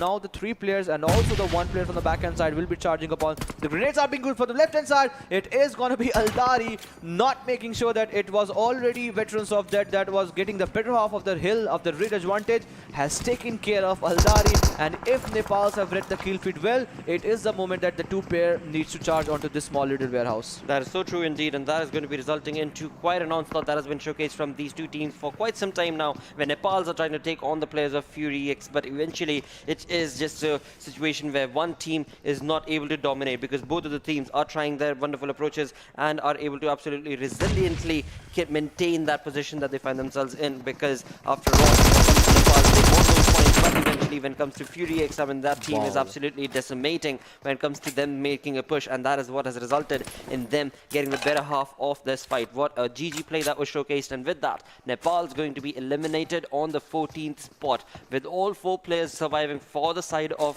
Fury X, it is looking absolutely dominating for them, as they've got 5 kills already confirmed for them on the other side of the map altogether. It is going to be none other than the players of course, 4 Godawari fighters who are taking a fight against the players of TGT, and being none the wiser, Gurkhali are trying, of course, their dominating play. AJ and Wufi's right there, not looking too good, because the Molotov and the deadly blows that the nades are bringing in from the side of Zero are looking absolutely on point. Definitely, Gurkhali Titans need to make sure that they are just 2 men surviving, and they just cannot afford to be in the open, and in doing so, they have given a lot of sound cues, and obviously the exact position of themselves, and face of Deathcat at any moment can charge upon onto them, because they are already in a shack, and shack is the worst place to survive, because there is a lot of opening, those small little vents that can eventually accept and invites those incoming grenades to come in. But for the moment, the players have done pretty well in order to smoke down the all 360 direction, but at any moment if the door gets blocked and the player tries to just lob in some of the grenades, it can be a game end. But before doing so, it is FOD, face of death, that is facing death, because it is obviously ZeroDeath that is pretty much close towards them, and they are making a push onto them. Team ZeroDeath have made a lot of big dent onto the players of face of death, but Sese Hang has fallen down from his running vehicle, and that is not a good sign for I8 crew. That is certainly not looking good. On the other tangent, talking about face of death, they are going to be pushing on along the players of ZeroDeath indeed, and in doing so, on the other side, it is going to be DS that's going to be the side of Darksyde that will illuminate the perfect spray and will be able to bring Illuminate through back into the lobby. There's 12 teams remaining, and on the other side, face of death are completely just decimating the positioning of the ZeroDeath, and have resulted in ZeroDeath also getting eliminated. Thus 11 teams remaining. What an amazing turn of events this has turned out to be. Of course, as Ankit was just mentioning, it is Gara with a dominating spree that has been showcased from the side of Face of Death, with 3 kills to his name, along with 1 kill coming in from the side of AJ. I mean, indeed, you have talked about Gara, this player. I mean, in the past, you have been actually highlighting this player, and now it has been a day of Gara and also a Face of Death. I really want to see how far Face of Death can actually make this move, because the point system is certainly not favoring them. The total point structure that they have made for themselves, they have not in a cement position, they are not in control position, they are not in a sublime touch till now, but all of a sudden, Gara with other teammates have been chiming upon all these players, but the shack with what I was talking about, now it has directed a lot of attentions from different players in different directions, and now all of a sudden the lobby is going all berserk. This most certainly is. With that, we do have Gurkhali being on the receiving end, and they have been able to get a little bit of a kill from the side of Face of Death indeed, and in doing so, it is going to be Zeems Gaming who will be confirmed knocked and killed from the side of Face of Death, and along with that, it is going to be Trex who seem to be damaging their own cause, and TGT being eliminated with the 10 teams remaining right now. The circle certainly shifting on along from one side to the other. it is Trex that we can see on the minimap who are finding themselves in a favorable position, but two of their players have already been knocked, but the revival will be coming in from the teammates. On the other tangent, it seems for Godawari are finally chiming in along against the players of FOD, and it is none other than Zero right here on our screens who was able to get one knock onto the players of FOD, but FOD are a very synergistic team. They will be able to get that revival for themselves, and hopefully with strongly and amazingly they will get all four players moving away along with this game as the game pushes on along. This is looking like a tricky affair for so many of these teams to get into the zone, because the zone is going to be pushing these teams into the open. Indeed it is, and you have to vanquish and relinquish all these compounds, because the circle is certainly not also favoring the Nepal Esports player, and because of that it is going to be Sarkar and Praseek and Warrior that needs to make an entry. But before that they need to make sure that they check the back, they clear the back, because on the backhand side it is going to be CNT, but some grenades are being used to perfections as now team Ronak is making a big blow on a big dent onto the players of CNT, and the team that I was talking about that need to be taken care of has now been taken care of by team Ronak, and this can give certainly a chance for Nepal Esports to make a move in the entry, since the players are pinning down the players. Team Ronak is completely trying to pounce upon to the players on the backhand side. It is not looking good for the most of team. Team Ronak certainly the man to go, the team to look out for, and is trying to dominate. But onto the other hand side, it is gonna be a 4v3 affair where the just three players from the sides of 4 Godawari fighters are up a line against one team that is gonna be a tough team to handle off. Some grenades are being locked off, and some lofty grenades are being used onto Sabine GG, and all of a sudden it can be a game end for Godawari fighter, because they are surrounded by multiple teams from 360 degree. They most certainly are. I mean, 10 teams still surviving, of course, but the circle is constructing all these teams to get into the fight, to get into the zone, and as they do so, the only thing that they can now do to try and of course get themselves alive is to retaliate, and again aggressive push is what is going to be dominating in these circles, and in that doing so we do see VOD find themselves in the comfort of the compound, so looking absolutely favorable for themselves. On the other tangent, talking about for Godawari, they have only these vehicles that are for the moment of course covering them, but for how long is the case, because FOD from one nade to the other parade, that is exactly what they're showcasing, and all four players synergistically moving on across the board are probably going to be able to dominate against the players of for Godawari. But will it be enough, or will for Godawari stand to remain the cause? We shall have to see. For now, again, a stalemate being created as these teams try and get the information against themselves, because this is the moment where we of course are in the 5th zone, 22 minutes in, thus implying that a lot of third parties can also be anticipated. On the other tangent, it is going to be North Esports taking on the players of Darksyde. Definitely, I mean, a really good fight, but face off that's certainly surviving the onslaught that we were expecting to see, and all of a sudden Nepal Esports are facing the brunt of the situation with 4 Godawari fighters going down by down slowly and steadily. It is also not looking good for them, with Stratus being spotted down, but has of Mercy, he has also been spotted down, and some retaliatory fire has been coming in, and retaliatory operation into that. He has been surviving on some 0 of an HP, but out of officials, all of a sudden from the southern side they are making sure that they won't allow one team that is pretty much successful enough to get that chicken.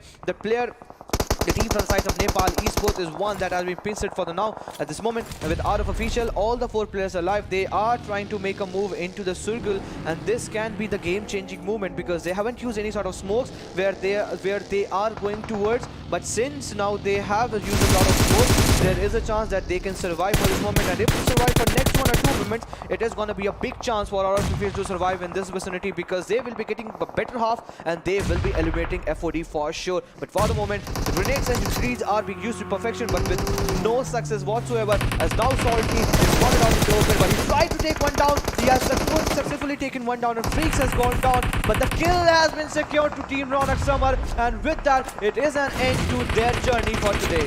What a play, what a wonderful play created from the side of Team Ronak. But in the kill feed, we can see FOD is still not done. FOD is just absolutely decimating the lobby with 6 kills to make the confirm along with Fury X Nepo on our screen. With 7 kills that they have been able to confirm, with only 1 final player remaining, that's going to be Ego, absolutely decimating and annihilating whatever players he's able to spot. So a GG turn of events for the side of Fury X as well, because Ego is just a dominating force to be reckoned with in this entire saga. Along with that, we've got 7 teams remaining. Face of Death, as I was just mentioning, with all 4 players alive, have 6 kills confirmed for themselves. When it comes to the rotation and the zone itself, it is certainly favoring them, but for how long is going to be the case. On the other tangent, talk about Royal. Of course, the smoke working for themselves, but eventually when it comes to the players itself, they are going to be able to get that revival to Zeno, and eventually they will be able to get all 4 players moving into the comfort of the zone. But for Fury X's final player, Ego, it is easier said than done as he takes on the onslaught from the side of FOD. This is going to be not an easy fight for him, but before he goes down, he is certainly going to try and take a kill for himself, but Royals jump into the arena and get the third fight situation on him. And eventually in the smoke, a lot of smoke in action we have seen in where the bullets are being peppered randomly in the smoke, and that has resulted into a success.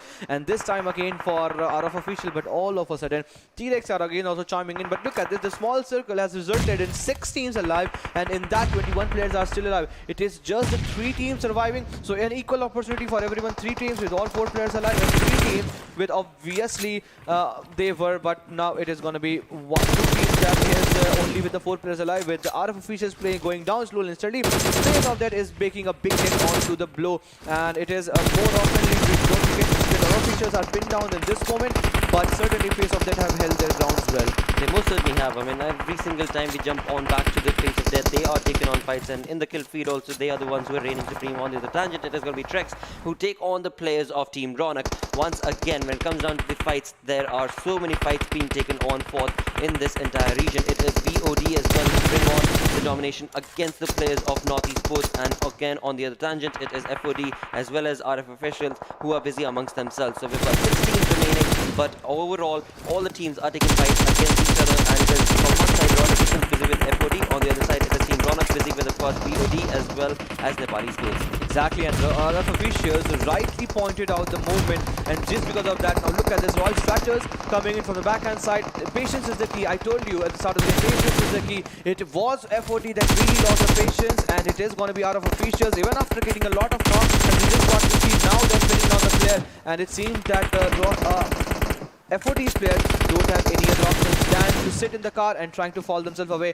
But in all the situations, Mercy is the last one surviving, and a merciless killing machinery from the sides of Stratus has come in. 8 kill. 8 kill is where he's standing at this moment with no helmet, just 1 vest. This is the man of the moment. All guns blazing is what he is going at this moment. He just don't care about those bullets and those grenades and those shields and those helmets. All he knows is that he is holding that 7.62 barrel and the 7.62 AKM in his hand, and he is ready for destruction, and he's ready to shatter the hopes of many teams as they have just eliminated 1 team, and that was of Veterans of Death. Talk about stats. I mean, that's just absolutely domination from Status right there. As you just mentioned, Ankit, 8 kills to him. Sun sitting with 2 kills to himself. So overall 10 kills between these 2 lads itself from the side of Royals. And eventually an amazing stat being showcased from them. Royal officials with all 4 players alive looking absolutely in domination. On the other tangent, talk about the other teams remaining. We've got Trex. There's only 1 player remaining that's going to be round on the other tangent for Team Ronak. It is going to be easy. And as the conversation moves on to the final team, it is going to be Sun, who is going to be at the receiving end thanks to Ram, but eventually he will be taken down. That's remaining. In that conversation are going to get the better half of the situation awareness and will try and take on a fight. Bringing that conversation down towards Dippin and Gara. VOD are the ones who can very well reign supreme in this arena, but are they going to be comfortable in doing so? Because now they are going to be taking on Smoke. And Smoke, why did you even get up? Smoko has given away the entirety of his position, and that is where things can go absolutely against the players of Royal. But we shall have to see what sort of a case and cause will be created from the side of VOD. Definitely, and a bad move, I would say. Since the player have been knocked down, he really wanted to take care of them. But no, Smoko has gone down, and this time it is going to be Mad Temper from the sides of the player that are taking down. But Play Zone is slowly and steadily taking a big toll onto the player. But Team Ronak, Easy still surviving. 2 first hit is what he's having for the moment. It is going to be tough affair against the Royal status player. Royal officials are making a move onto the players. They need the revival, and Easy needs to make sure that he doesn't get spotted at this moment. It is going to be 1v3 affair where not eventually and actually the players have been spotted down, and there we go. The players have been eventually spotted down. He was lying in the prone position, but some great spotting level which we get to see from the sides of players and the team, and it was a game to watch out for as we get to see RF officials. 1931 damage, 13 kills right off the go. 5th ranking is where they're standing. 28 total points have certainly helped their pros to step up to the ladder. Most certainly. It was a status game is what I would say. I mean, that dude from the side of this team of RF officials Officials was absolutely behemoth in the way that he was able to showcase the skills that he's been able to attain. Absolute GG performance from the lad, and of course the team is going to be very, very happy with that performance. With 28 points, they find themselves on the 5th position, the overall ranking. A GG play certainly being showcased from them.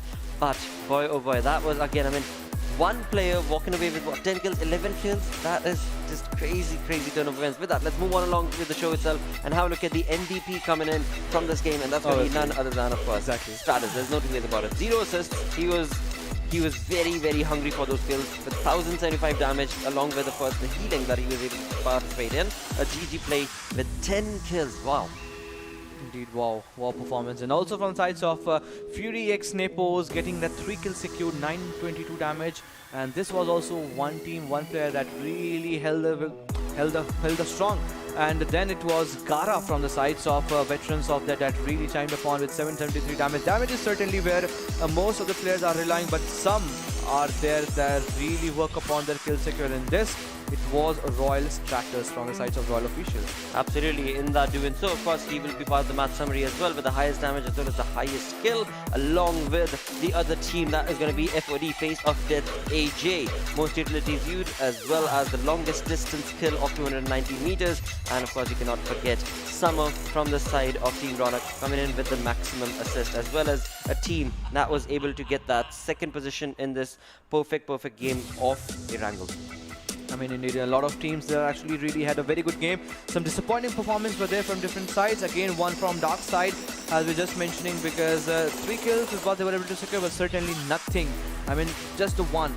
It's still nothing in terms of what the other teams have secured. 15 total placement points secured by Out of Officials because they got the chicken. Team Ronak 12 in terms of placement points, veterans of their 10 in terms of total placement points, making a total of 28, 20 and 17 respectively for all the 3 teams that were just mentioned.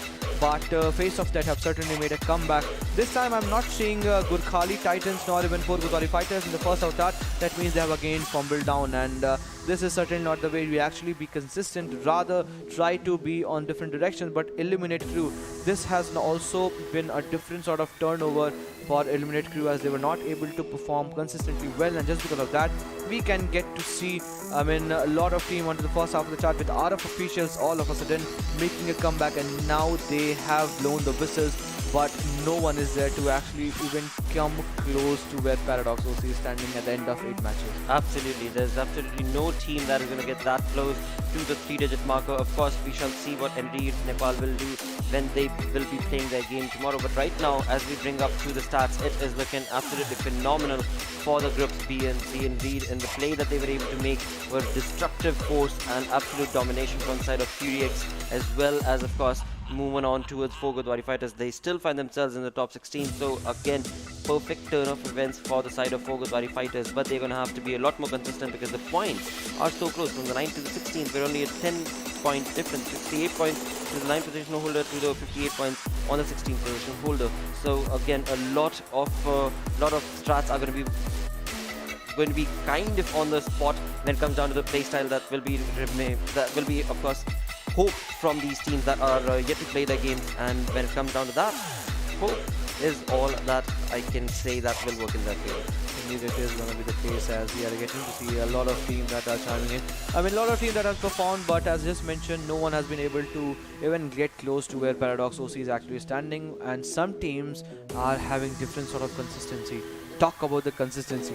Nepal has been consistent in its own way with 32 total points on the last half of the chart. Trix have been consistent in its own way on the last half of the chart with 31 points, and this is what consistency is all about. You be consistent even in the first half of the chart, but certainly this is going to be hamper and put them down with the opportunities that they have been thrown to, and they are not utilizing it to the perfection and to the best way. I mean, this is a lost cause for most of the team because they are just left with 4 more games. Absolutely, that is not looking too good. That is not looking good, but eventually, again, as the conversation moves on along, let's have a look at the kill leaders coming in from the games. Eventually, of course, it is going to be, well, Paradox's Hazard, who has been absolutely dominating in that class, but today's play from Stratus is going to bring his name into the arena as well, onto the 2nd spot with 3,548 damage. I mean, 10 kills off of the 19 was from today's game itself. I mean, Exactly.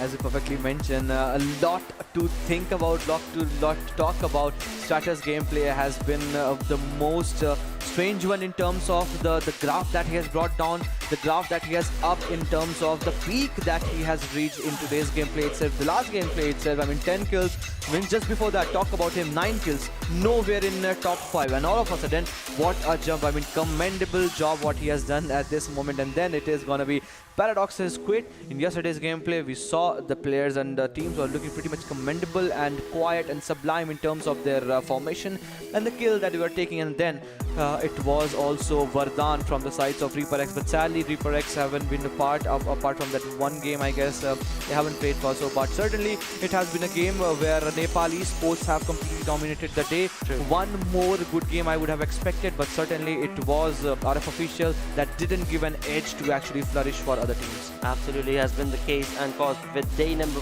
4, what a play this has been, with so many teams chiming in, some wonderful plays being showcased, but sadly along with that we do reach the end of our stream for the day. Thank you guys so much for tuning in. Of course we'll be back again, but until then, take care, sayonara.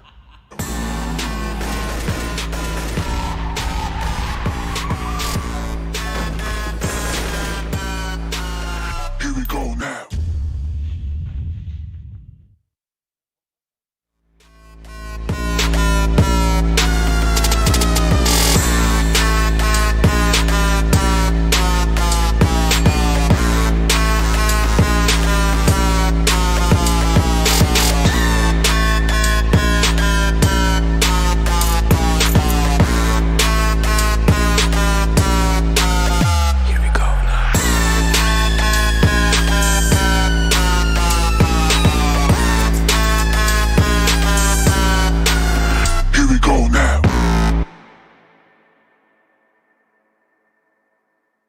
Here we go now. Here we go now. Here we go now.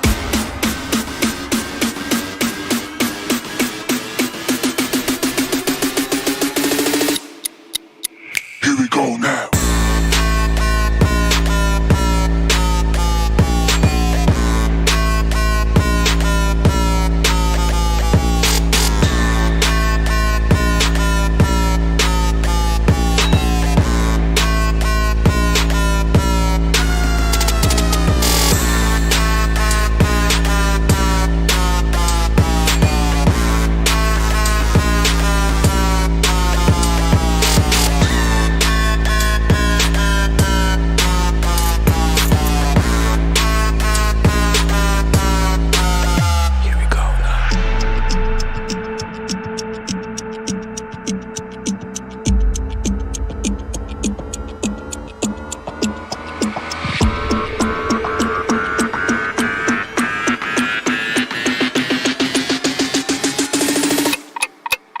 Here we go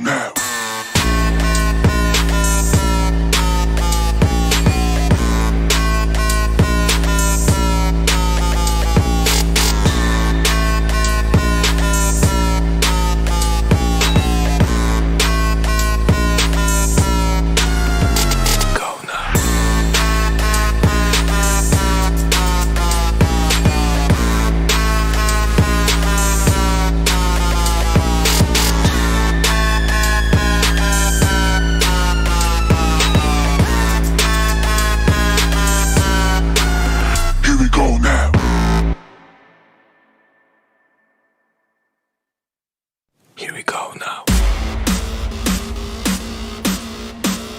Here we go now. Here we go now.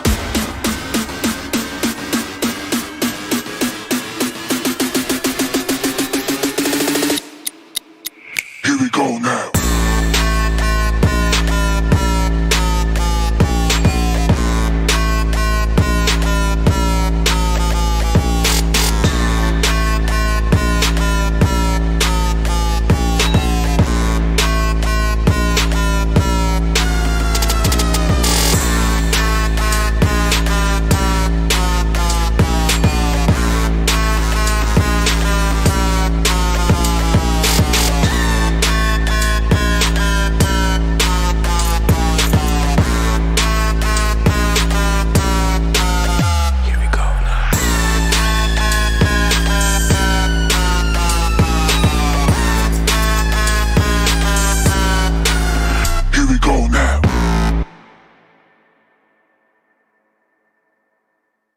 Here we go now. Here we go now.